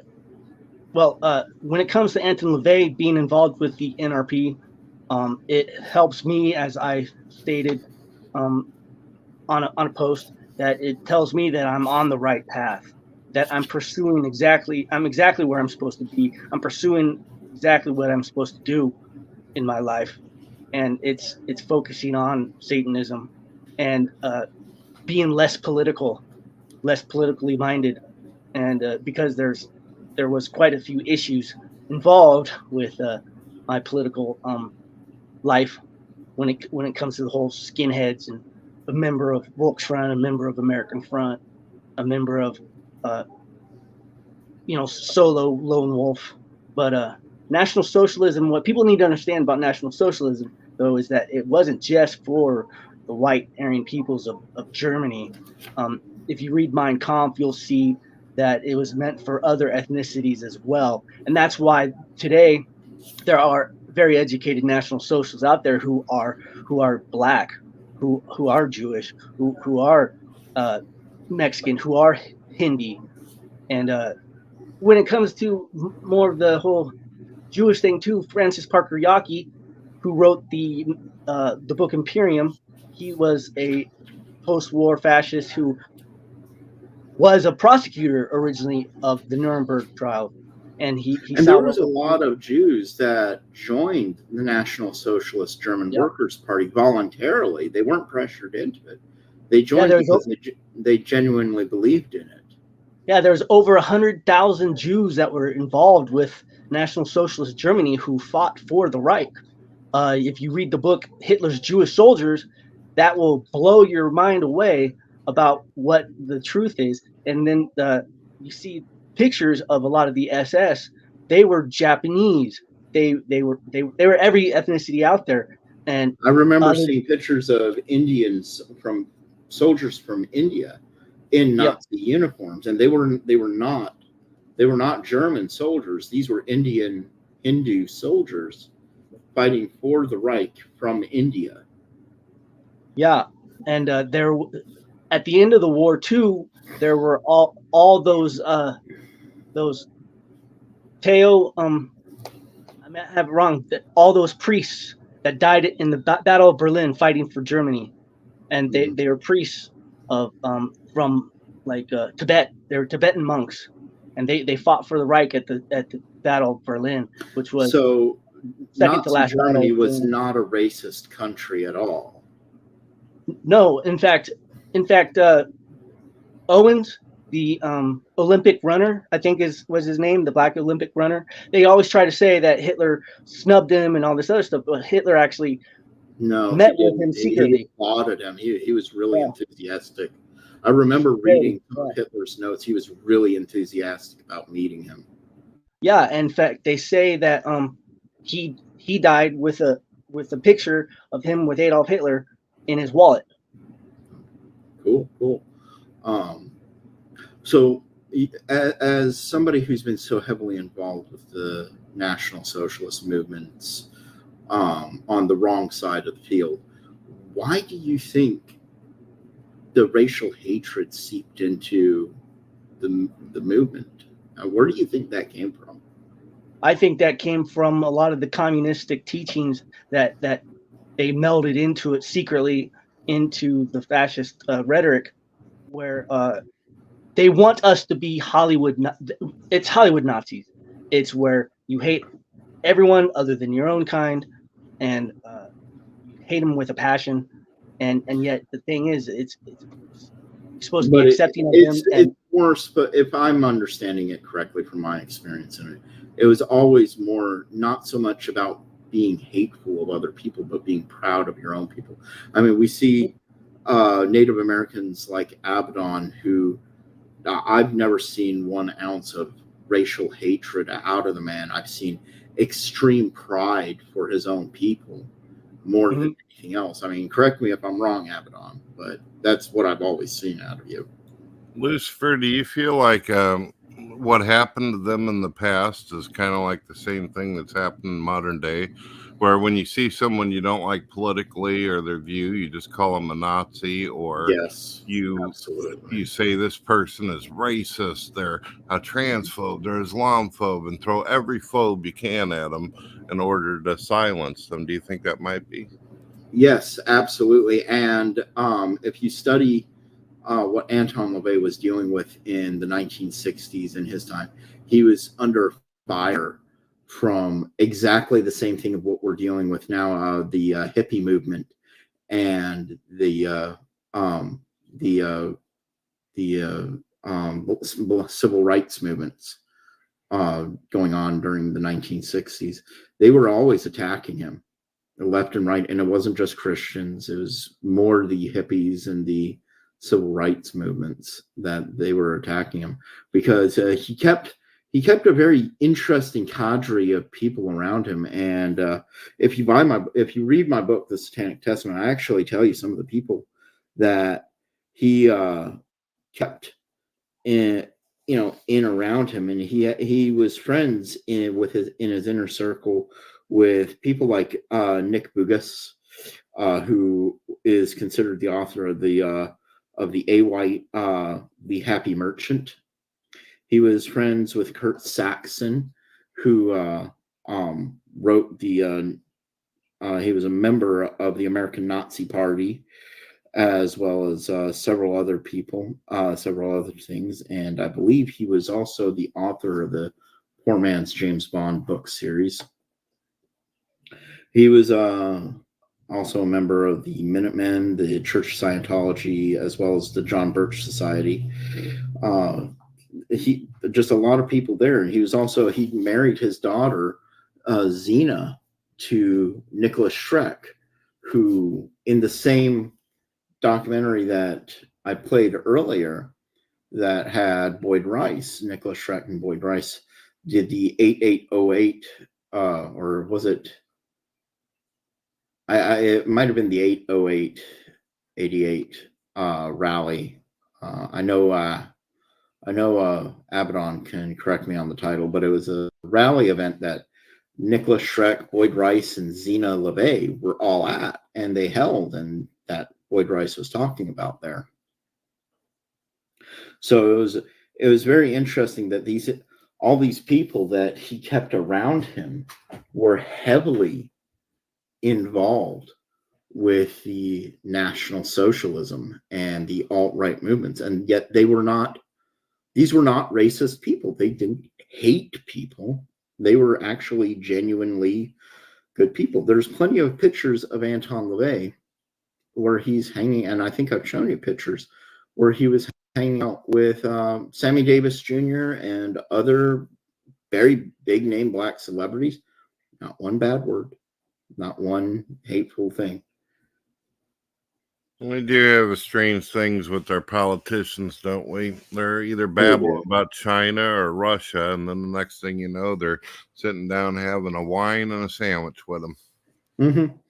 Exactly. And they can't make up their mind on who's the enemy and who's not. I mean, after World War II, we ended up going into the Korean War and then Vietnam War, and then suddenly we're in a Cold War with Russia for almost, 20, 30 years? So, and then when that didn't hold up anymore, people were finally tired of what are we in a Cold War for? Then we had 9/11 occur, and suddenly we're back in the Middle East. Yeah. So I'm starting to get to the point where I can almost predict these things. The moment that we get told a leader is the boogeyman, we're going to need to send some money someplace. Yeah.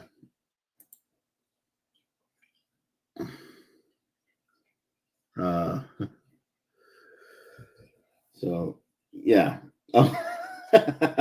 This is funny. There's a brand of ice cream in India today. It's called the Hitler ice cream. Yep. That's kind of funny.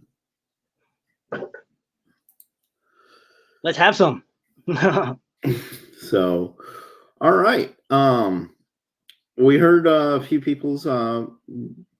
Brandon, what's your take on all this?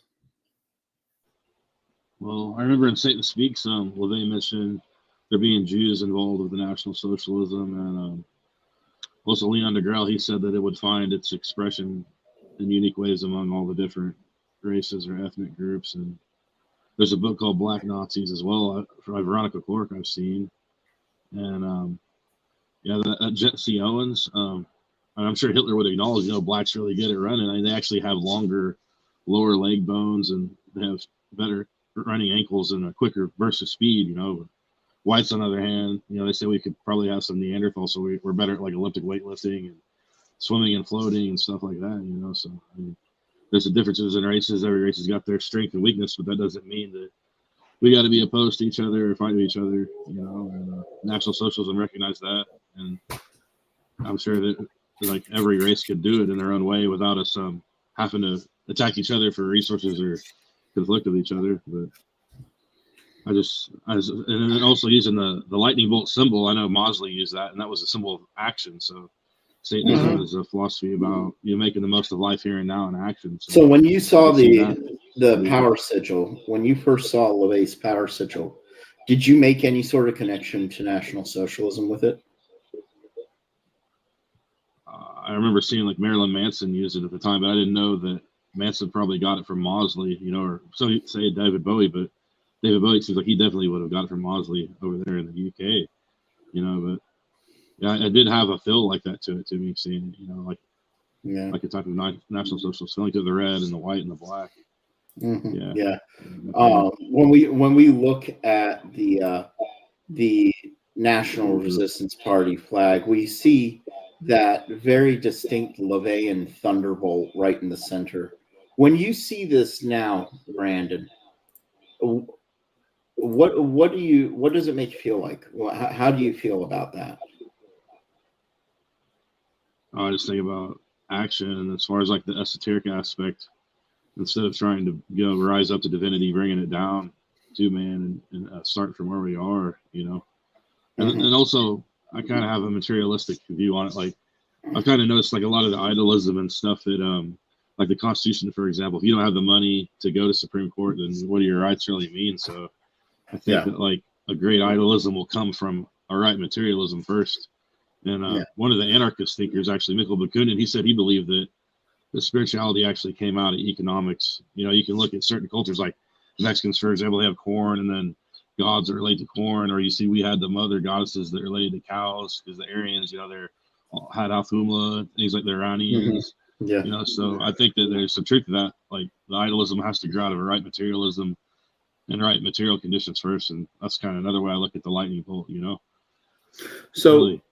We saw that when Gilmore took over the Church of Satan and he started maneuvering it towards atheism, one of the things that he did is he changed the sigil from this flat-headed lightning bolt to being more of a sharper point, and he actually changed the name of it. This is actually called the Sig pentagram because that's supposed to actually be the Sig rune. What are you guys' interpretation on this? What's your take on Gilmore taking that and making it much more blatant? Because when LaVey made his sigil, he just called it the power sigil. He didn't identify it with anything Germanic or Nazi.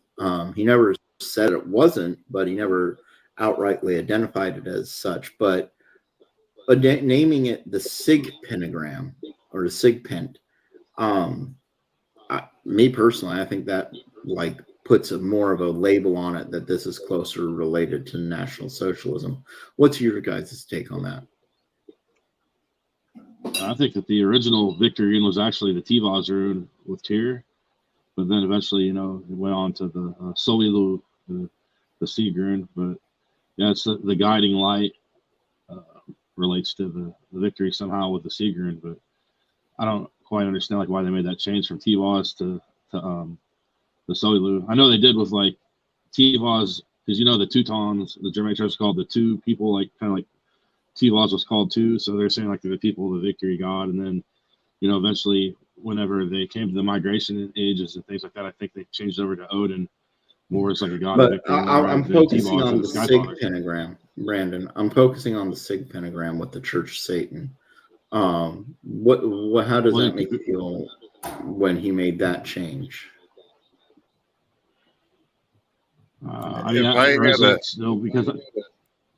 Sorry, go ahead. You continue. Well, the Indo-Europeans, they brought the Sky Father god, Pater Deus, or Zeus, like this lightning sky god. So Tivaz was like that in a sense, but I think that just made it more clear, like making an actual lightning bolt rather than the idea of like the Sky Father, Jake? So anytime that I see symbols like that, I immediately in my head. Excuse me, Jake. Brian, can you mute, please? Thank you. Sorry, we were getting that echo again.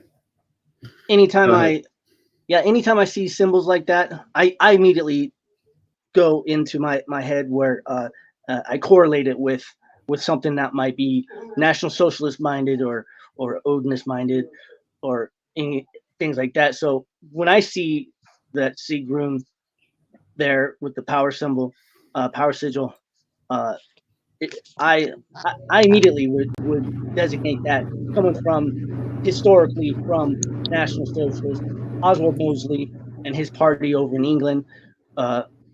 And the National Renaissance Party as well, James Maddall, and that book, The Black Sun, that you mentioned, is phenomenal. I have it in my library, and you wrote a book about the Black Sun sigil, didn't you? Yes, I did. It's called Wotan's Arcanum: Mystery of the Black Sun Revealed, Volume 1. I lost the Volume 2 notes, so Volume 2 may never be written unless I do it here in my times now. But yeah, it was all about the Black Sun, the symbolism behind it.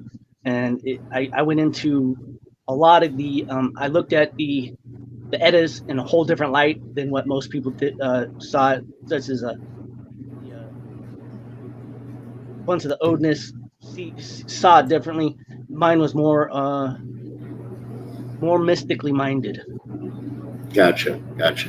You can still Ancestral. buy it on eBay and stuff, and you can still buy it from the Barnes Review. But you don't get any you don't get any payments out of that, do you? Not anymore, because a federal judge ruled for Amazon to take my books down, and so Amazon did, but they sold all of it, a bunch of them, to Barnes and Noble. That's who I was trying to come up with, and then these other people sell it on eBay. I get nothing now. No royalties whatsoever. I used to. Have you ever considered republishing through a new publishing agency? Yes, in fact, I kind of want to go through it and change a lot more, and revise it, and make and it then less about actual hate, because that was back during your TART time when you wrote that. Am I correct? yeah. Well, I enjoy writing. I'll tell you what, if you get it revised, if you get it, where it's not so much about the hatred, Black Flame Press would be happy to publish it for you. All right. Deal. So, Ancestral, Abaddon, when you see Gilmore's changing of the classic Sig rune or the classic power sigil to the Sig rune and calling it the Sig pentagram, how does that make you feel? When you first saw this version after Peter Gilmore took over the Church of Satan, did you immediately connect it to National Socialism, or was that just something periphery and you didn't even think about it? I always seen the Sig rune and the pentagram together. Before Gilmore, I've seen that symbol. I don't care about what that little jerk writes. That symbol has been out before him. So basically, if I'm getting you right, when I first saw it, I personally felt like he stole that from Anton LaVey. He did. Yeah. Just like everything else. Yeah. Nothing original comes from that man. Nothing original comes from that man. Just to be clear for everybody who may not have normally watched my shows, for the past 2 weeks, I've been showing the world that the Church of Satan is full of shit when they're sitting there talking about Anton LaVey being an atheist, and we've managed to prove quite a few times that Anton LaVey was not an atheist, and he even flat out said that publicly. So for any Church of Satan members who might be watching, and we know that they like to watch me because they like to see what they can try to attack on. They've gone quiet for the most part. We have a few noisy people out there, but all I can do is yell and scream, rant and rave. But just to go ahead and clarify for people. Well, certainly you're right. The concept of God has given the world much beautiful music, many beautiful works of art, and certainly I feel God exists. But the name for God, of course, is different for many different people. So, yeah, just to clarify that, Anton LaVey went on national television, looked at the camera, and in all genuine honesty said that he believed in God. So, yeah. Brett, what's this link you just sent me? It's I did a kind of an image recognition. I wanted to see if there was any symbols like what you've been shown on the screen, and apparently it dates back to the old Soviet Union, Russia with the lightning bolt, and apparently that symbol's been around for quite a time, and it usually symbolizes politically, at least, communism and socialism.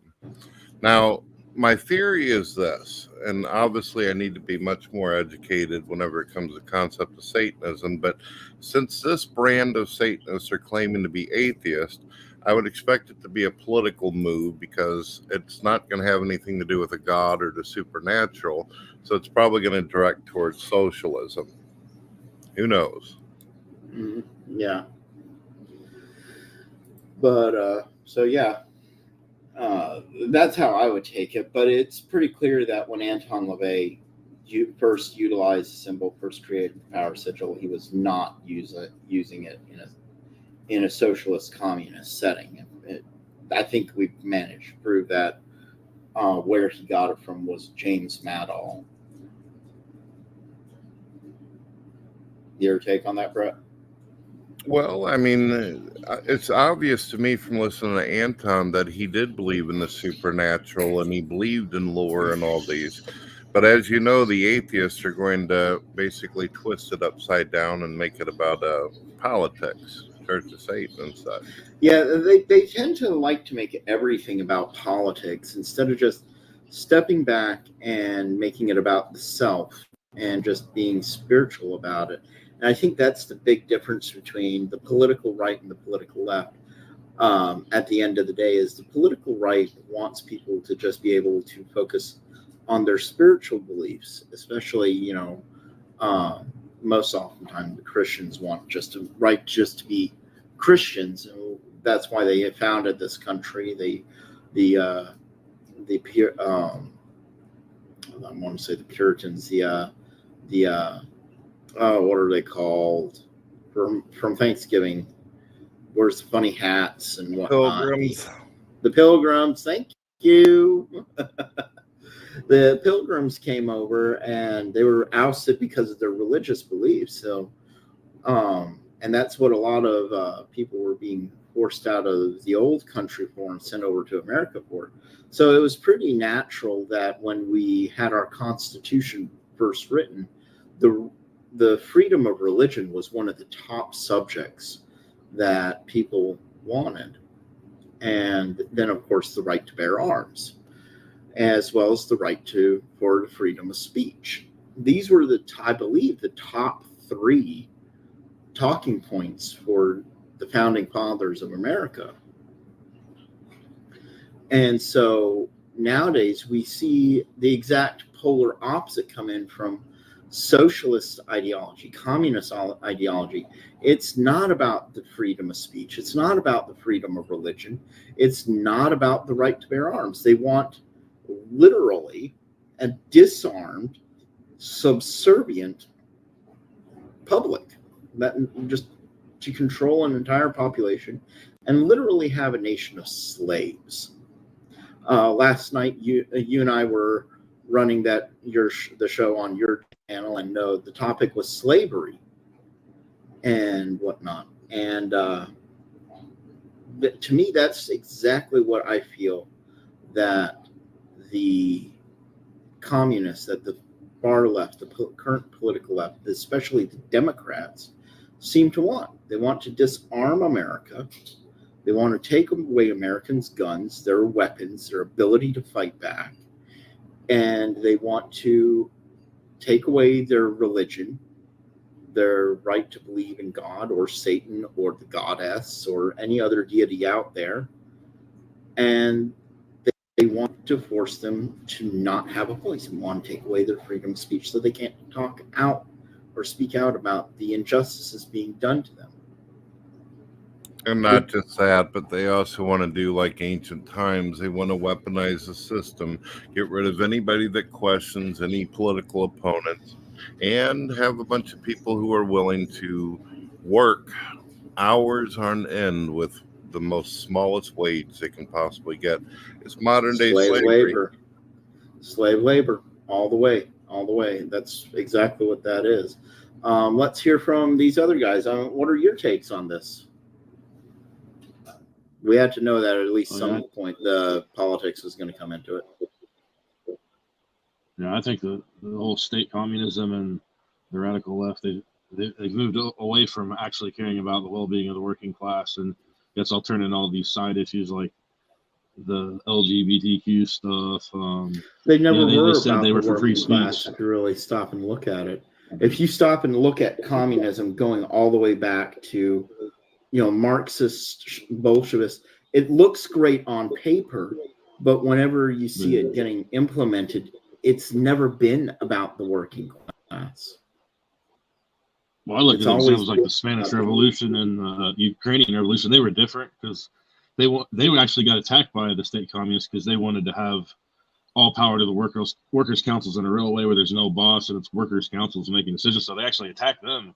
They got rid of them because they meant it in a real way. So those are the ones that I refer to as like the left that actually was serious about it. But yeah, the state communists, they say they're for free speech until they get the power. Then they take it away from everyone else. And like they might end competition on a national level, but they're just crushing everybody else underneath them. And like you're saying, making slave labor and all this other stuff. So, I mean, they don't, they claim to stand for equality and all this until they get in the position, and then they're taking it away from everybody else. And like, yeah, you can definitely see that with state communism. Like they have all the fancy stuff, and then the working class got nothing. Like look at the Kronstadt Rebellion, for example. They had holes in their shoes, and the people were revolting. So yeah, it wasn't well off economically. I'm going to say that it doesn't have its benefits. Everything can have its benefits, but when people of power get a hold of it, they twist it around. And that's what I believe almost always happens without fail when you bring communism, socialism, Marxism, or anything similar to that into the political arena. It seems like if we look back at history, we can see that the only way there was a solution for any of this problem is the citizens actually had to, unfortunately, throw their governments out in order to be able to do things. But sadly, I don't think that Americans are the same way anymore. I think people have become too comfortable. They've become desensitized and complacent. So, unfortunately, I think they're going to be led to slaughter. I have to say I agree with you. I can't say that that's not happening right now. Ancestral, what's your feelings on this? I have my Rock Against Communism tattoo. Okay, I think that says enough. Just to let everybody know, I'm very familiar with Mr. Ancestral Satanist Abaddon Fireborn's. We don't call him Fireborn for nothing. He's got a very fiery personality when you get him going. So, yeah. Jake? Yeah. Excuse me. Yeah, I think you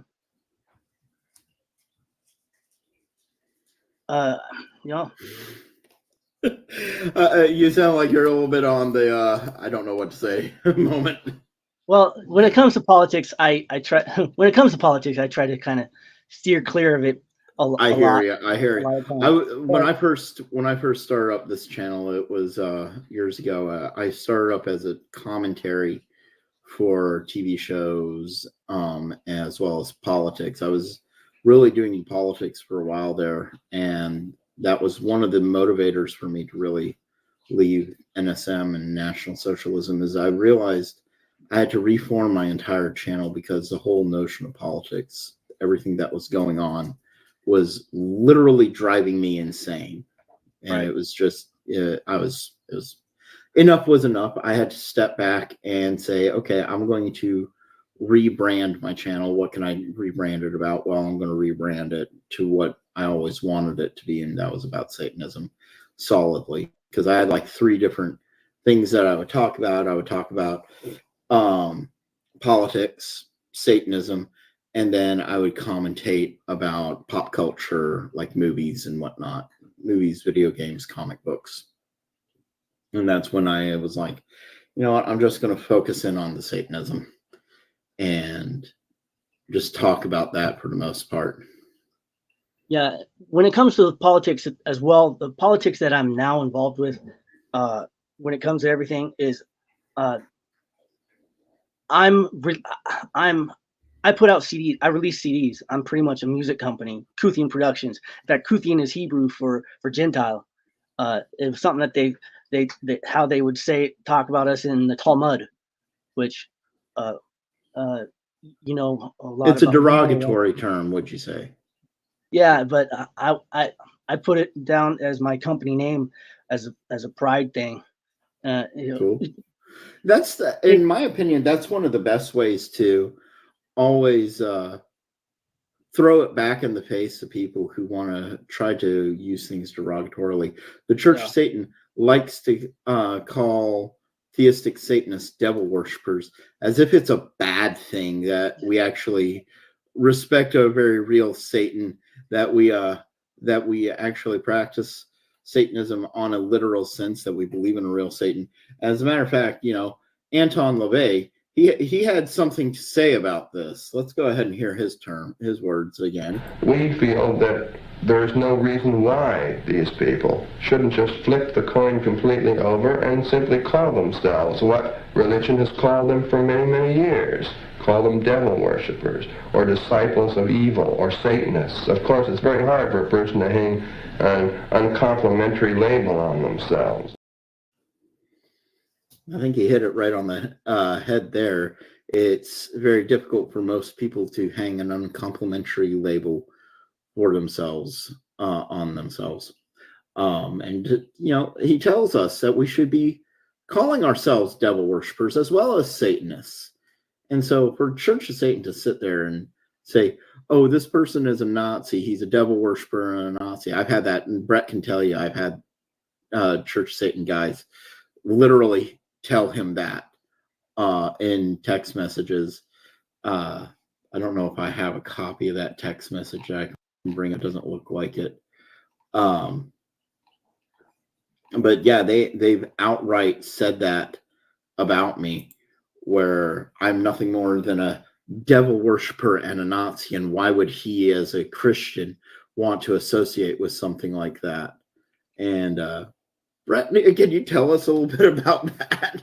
Well, when they were attacking you and also coming at me, because you realize that originally I was actually trying to get these folks into a discussion. I wanted to bring them on a show and actually learn what their views are and get into the ideology a little bit.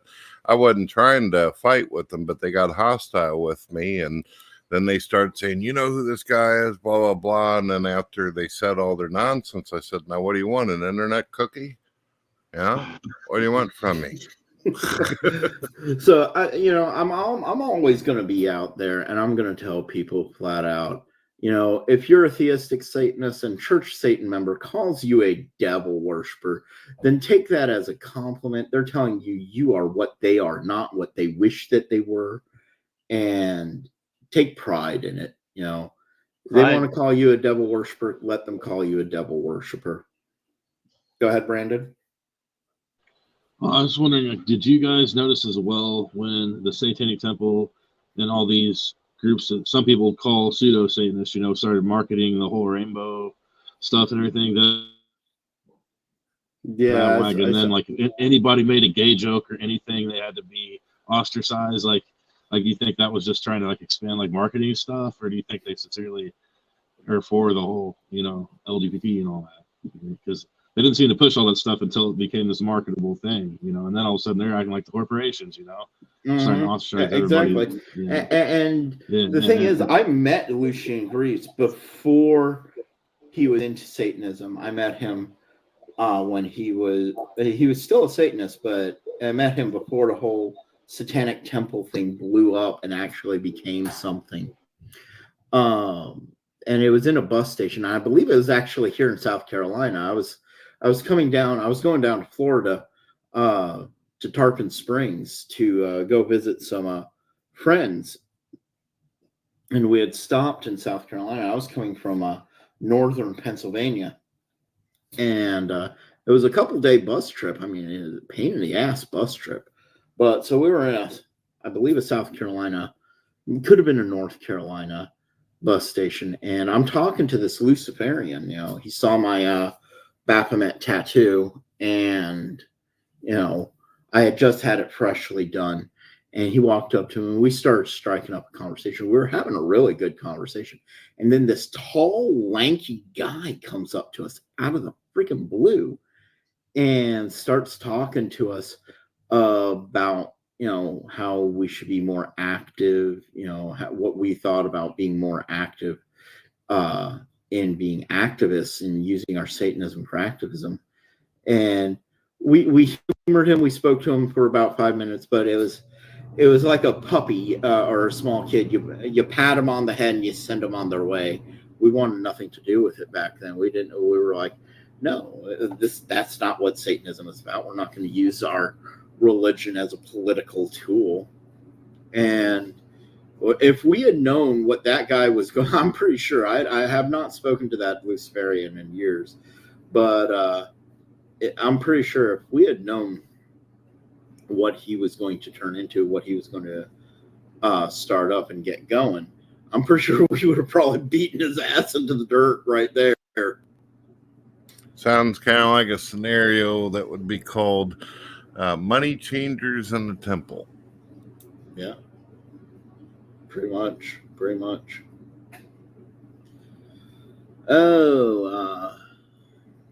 We have an individual coming in who wants to come in named Darth Theranos. Dun, dun, dun. Do you know this individual, Brett? No, knew a guy named Darth Dawkins a while back. He was a bit hectic to deal with. Don't know if it's the same person. Do you have an overlay, a stranger danger thing? Oh yeah, hang on. Let me bring it up. Remember, my guests like to show their wee-wee. They think it's a porn hub or something. Oh, it's Bubble. Okay. We know he's not going to do anything. Hey, what's happening? Hey, how's it going, guy? Hey, yeah, this is like my alternative account. Okay, Basically, okay. Yeah. That would be fitting for the situation.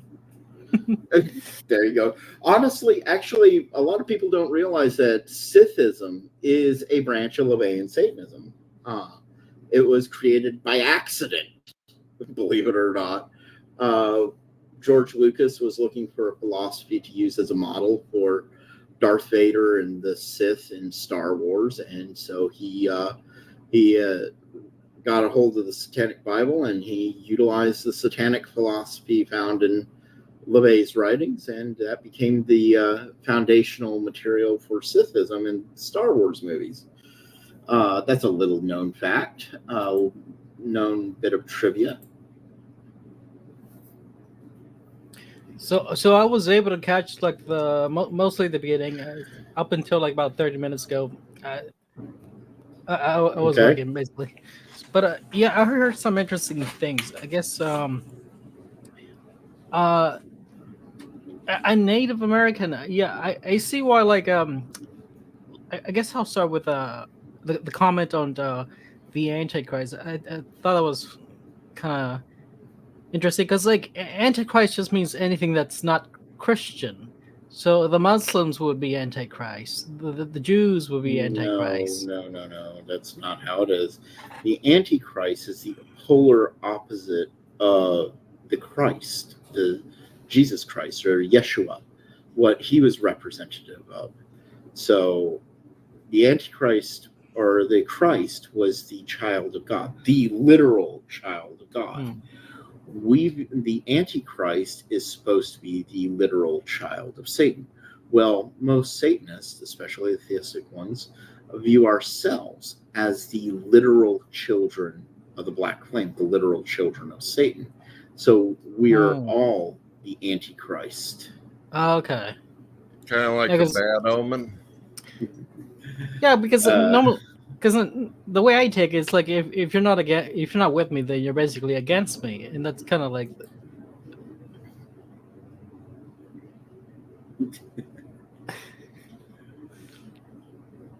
Yep.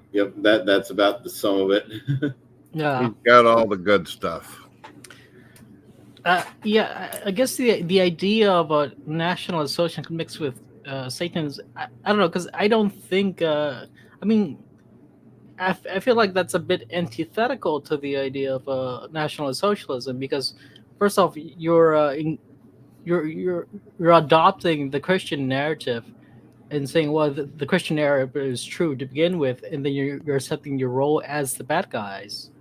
And I think if you're a nationalist socialist, it would be better if you adopt the polytheistic narrative and said, no, my people, whether it be Native American or Germanic, come from our gods, and those gods are not evil or not the villains, and you're just vilifying us. However, the Christians vilified every other god that was not Christian, and that it was especially true for the Germanic gods. So yeah, like I think it, because for example, do you know who the Golden Dawn is? Yes, I do. So I need a power cable. So, for those who don't know, the Golden Dawn are basically the neo-Nazis of Greece, and they're not Satanists. They follow more to the Greek traditions of Poseidon, 15%. Zeus. I'm not very well known with the Greek pantheon, but hang on, guys. I'll be right back. Yeah, but for example, the Golden Dawn, like I was saying, the Golden Dawn, like the neo-Nazis of Greece. But they're not Satanists, so they appeal to like their ancient gods from their culture, their people. So they appeal to like Poseidon and Zeus, if that's part of a Greek or Roman one. But I think if you want to win, you can't let the enemy control the narrative. And I think you're shooting yourself in the foot by simply adopting the narrative of the Christian narrative, and then proclaiming to be the villains of that narrative, because that only bolsters the Christian to think they're right. But Darth, Mr. Lucifer has a point here. There are many, many denominations of Christianity, sad to say, where they're convinced, even if you're a part of the Abrahamic religion, but you're Islam, you're the enemy. You're the bad guy. So no matter what religion, you're going to fall into the bad guy category. The only other group that I can think of that association would be okay is paganism. Yeah. And Satanism, one of the things about Satanism is that when Christians choose to make something a bad guy, sorry, I had to actually plug in my phone to charge because I use my phone for my webcam and my microphone. When Christians decide to demonize pagan deities or anything like that, it immediately falls into the satanic category. But it's not just Christians who demonize. It can also be society in general. Now, when we actually look at the whole concept of Satanism as a general concept, even pre-Anton LaVey, and I'm talking about with Luciferianism, much of the philosophy, much of the concept, puppers, much of those concepts had very much in alignment with National Socialism. National Socialism, though, as a philosophy, was based on heritage and nationalism and taking pride in one's own self.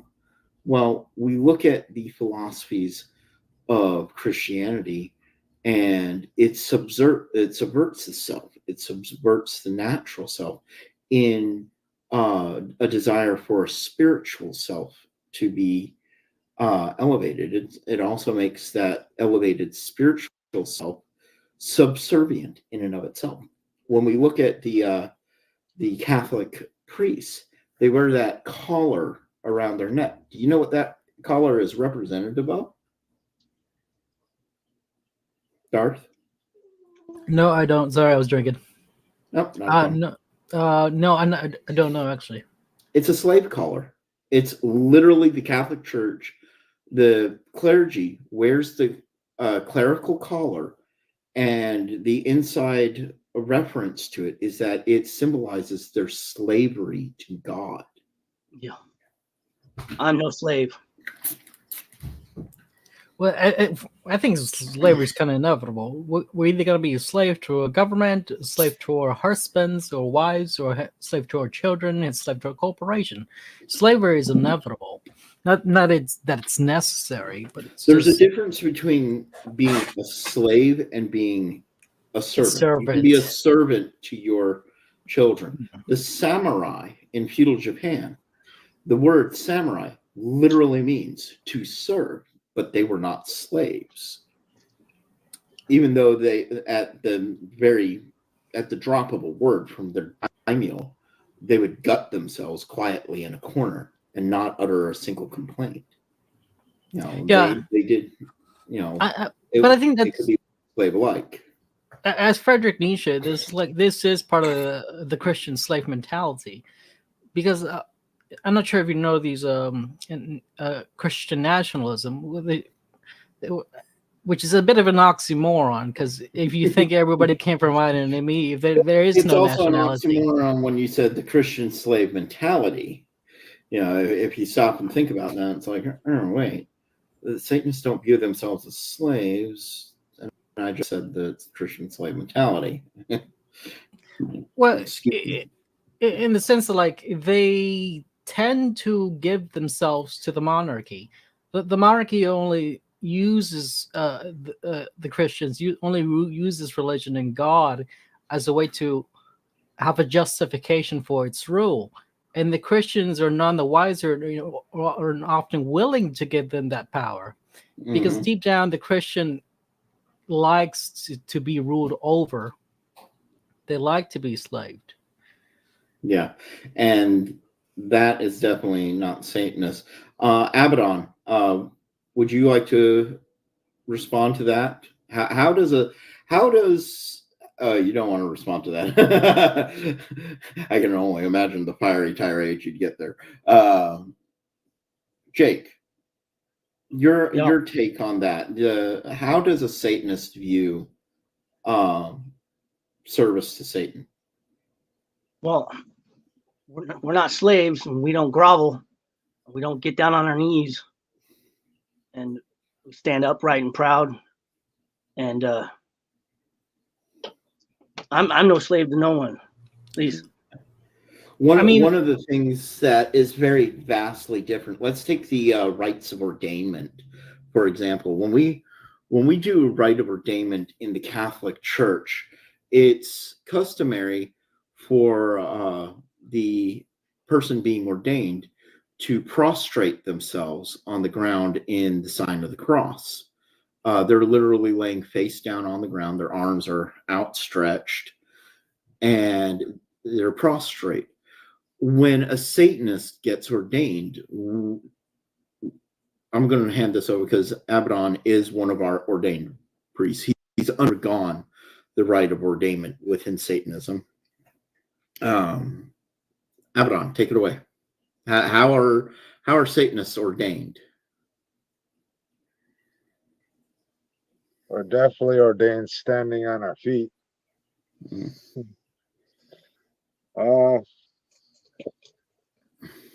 So it's a recognition of a title of achievement of hierarchy. We don't become slaves, slaves to our temple or slaves to Satan. We're not slaves. I find it interesting, like in the biblical tale, why does Satan rebel? Because he doesn't do it out of some sort of nationalistic. Oh, sorry. He rebels because you're trying to put a poisonous idea into our heads. You want to lock us into a poisonous thought pattern. So he goes up to rebel. He rebelled in the Diabolicon, which is one of our core books written by Michael Aquino. He makes it very clear that Lucifer didn't quite so much rebel as he wanted people, the other angels, to have a choice. Messiah, or Messiah, as he was later called, God, in the book, in the story, wanted to have all the other angels blind to basic knowledge and wisdom of the universe. And Lucifer, who is the Lord of Light, flashed his wisdom to all the angels about the situation going on between Michael, God, and Lucifer. And in that moment, he gave the other angels the ability to choose where they stand, understanding of the situation. And this was an understanding that God didn't want them to have. And so he didn't want them to have a choice. And so that's where the rebellion came in. And Lucifer at that point was like, okay, you know what?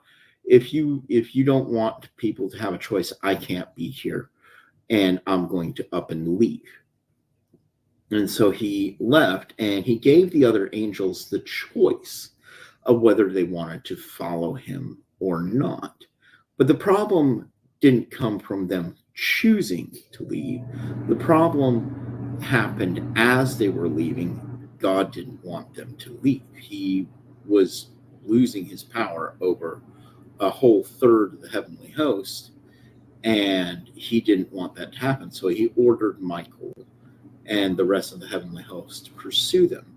And that's where they pursued him to the gates of the underworld, where the second clash between heaven and hell occurred. And this is where the sundering of the underworld into the pit of hell occurred. See, I think there's some point, because this is because this biblical Christian God. Sorry, I hear like a microwave or something. Sorry, that's my furnace. Okay, so because there is contention, like there's this biblical Christian God, in the contention he has against Satan and his rebellion is his loosening of power.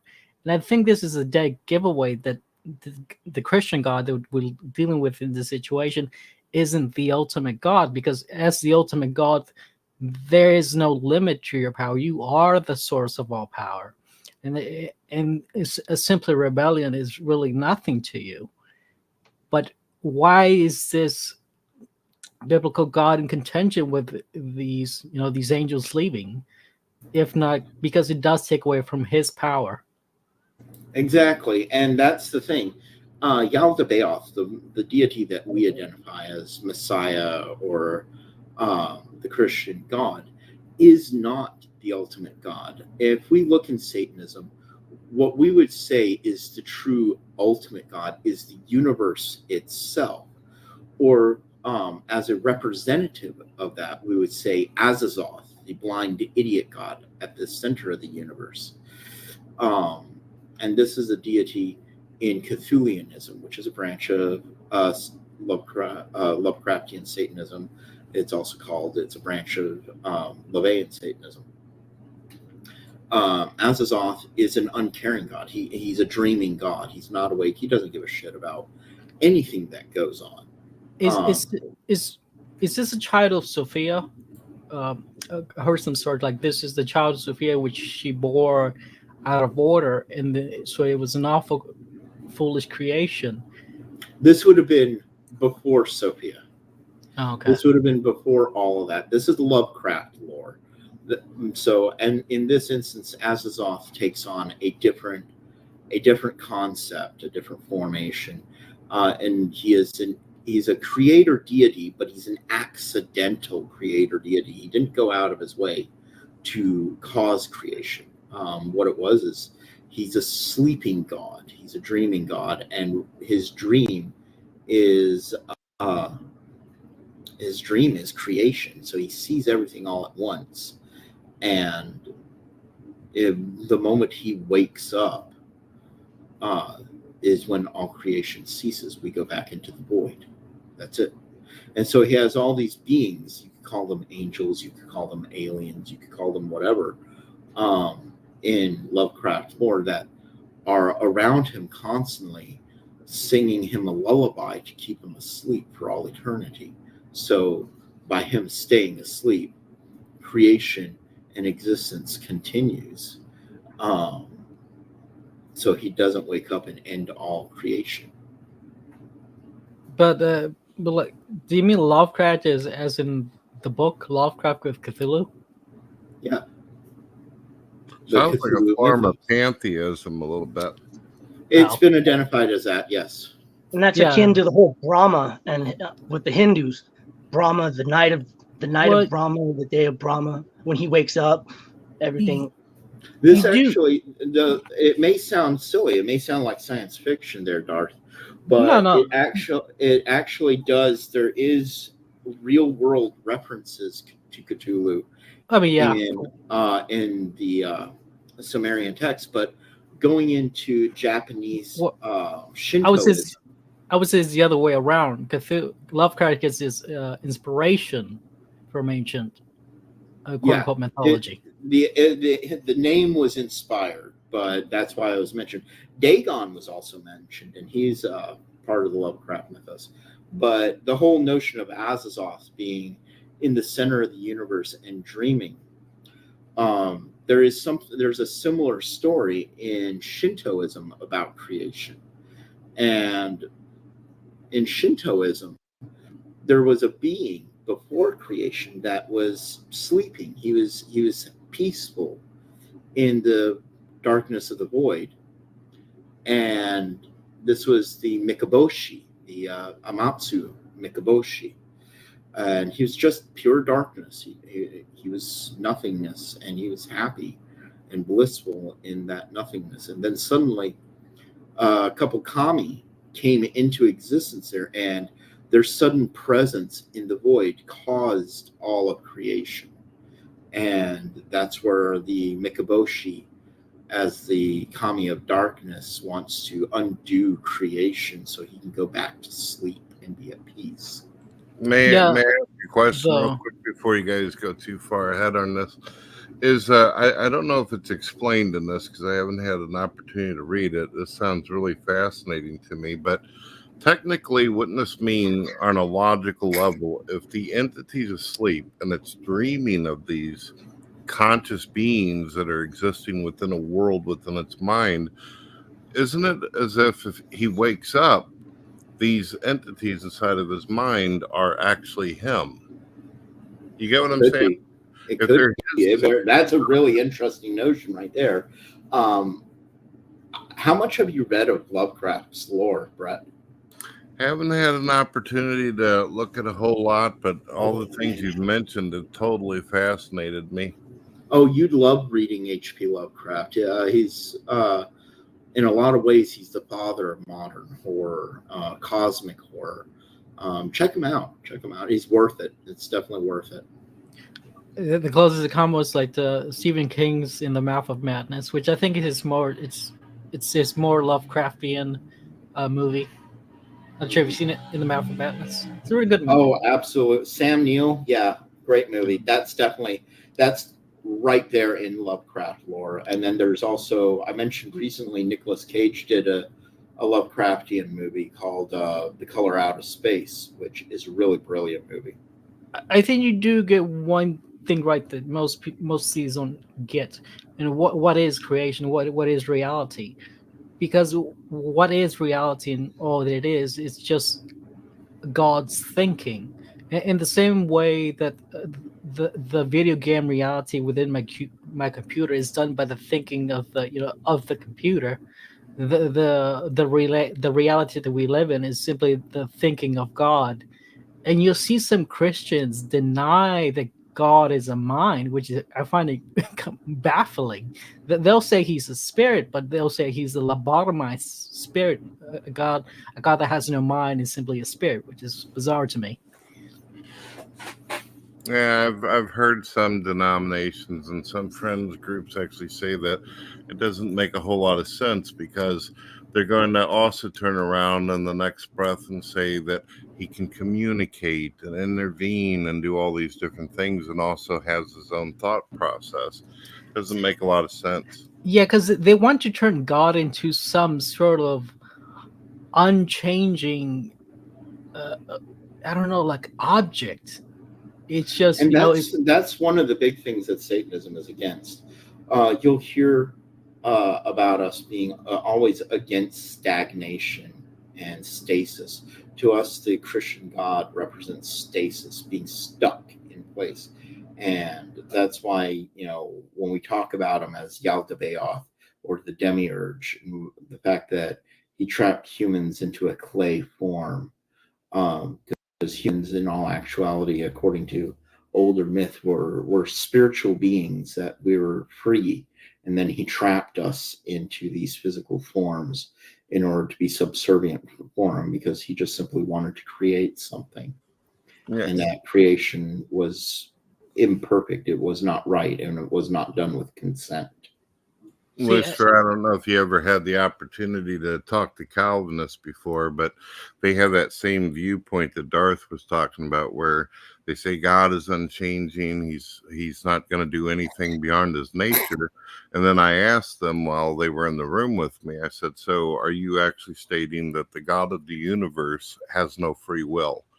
And everybody just went quiet, and a couple of them bounced out. I'll just say they had technical issues, but seemed to disappear on that. Yeah. I've never spoken with a Calvinist before. They do not think, because it's predetermined. They can't think. Everything's predetermined, and of course they're the only ones that get to go to heaven because they've been elected from the get-go. So lucky. Who elected them? Who elected them? I didn't cast my vote. Jake, did you cast a vote on anybody to go to heaven? No, not at all. I didn't get the memo on it either. Apparently they want me to go someplace else. Yeah, and who wants to spend eternity singing praises to Yahweh anyways? Forever and ever. You're singing praises. Oh, Jake, I've told you before, a lot of the things you say, you sound very satanic and everything. So, I mean, if you want to come join us down in Dis, you're more than welcome to. I tried to liken it. I hear to, you ever really seen that movie? You ever seen that movie, What Dreams May Come, with Robin Williams? Love it.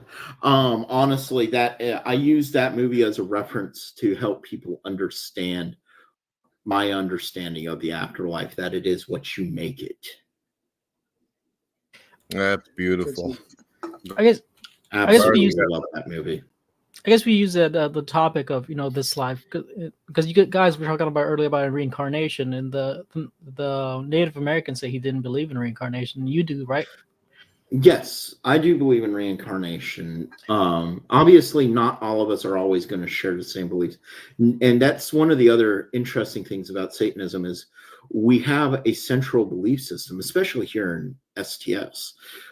Satanic Thilian Society, we have a central core philosophy, which is LaVey's central philosophy, that we can all get behind.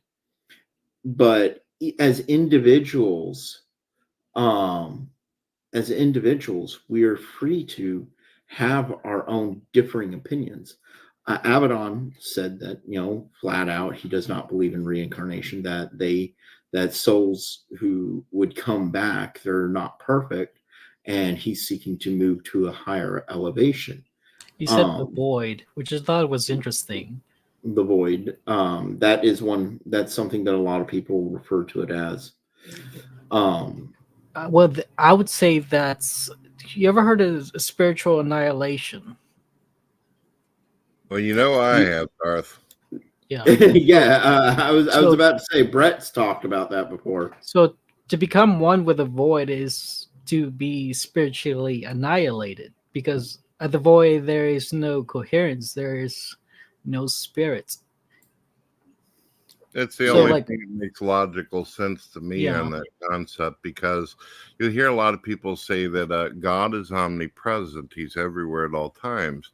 So if biblically you look at it and it says you're going to be forgotten by God, well, the only way that can happen is if you don't exist.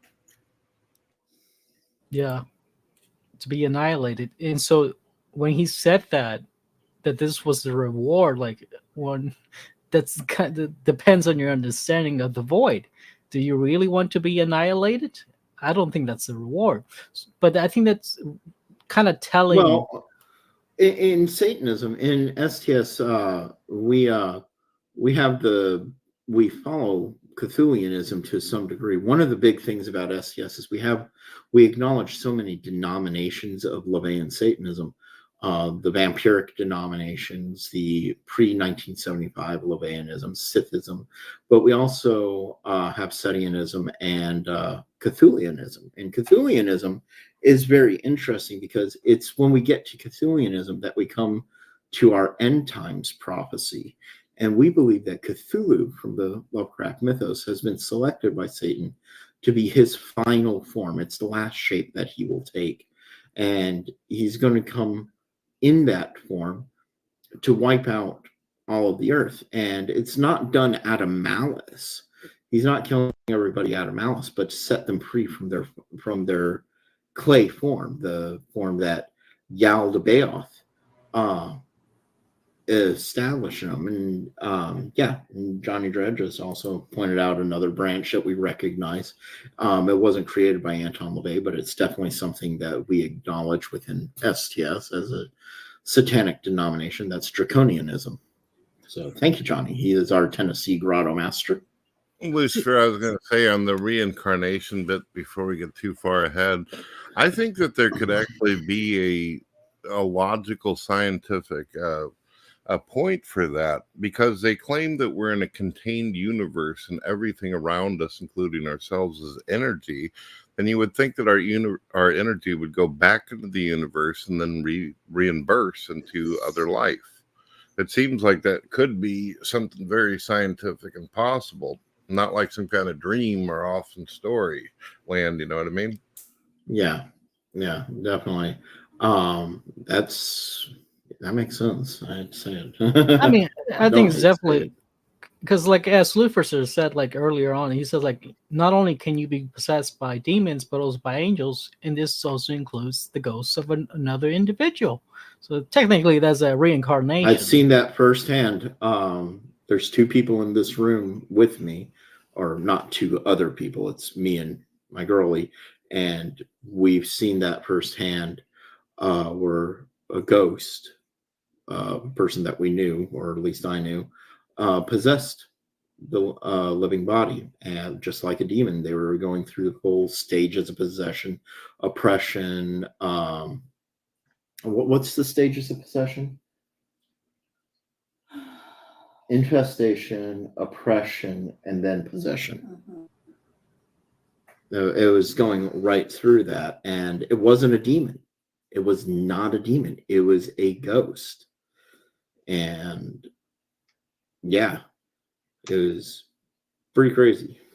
Yeah, because that's another thing too. You'd probably have to theorize that ghosts and spirits are made of some form of energy. It's the only way that one could probably claim theoretically that they connect with the physical body. You see what I mean? Hopefully I didn't get too crazy on that. No, actually there's scientific evidence that supports that. There's been recent studies on, I forget by whom.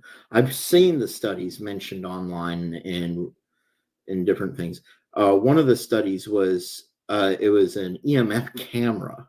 Now, what an EMF camera does is it literally visualizes the electromagnetic fields around certain things, and what it can do is literally see the electromagnetic field emanating from a human body. So if people don't know about this, around us, our bodies have this weird aura of electromagnetic energy, and it's one of the things that you can feel it. If you cup your hands together, you feel a weird, strange, cool, like ball between your hands, and that's one of the things there. That don't they explain that?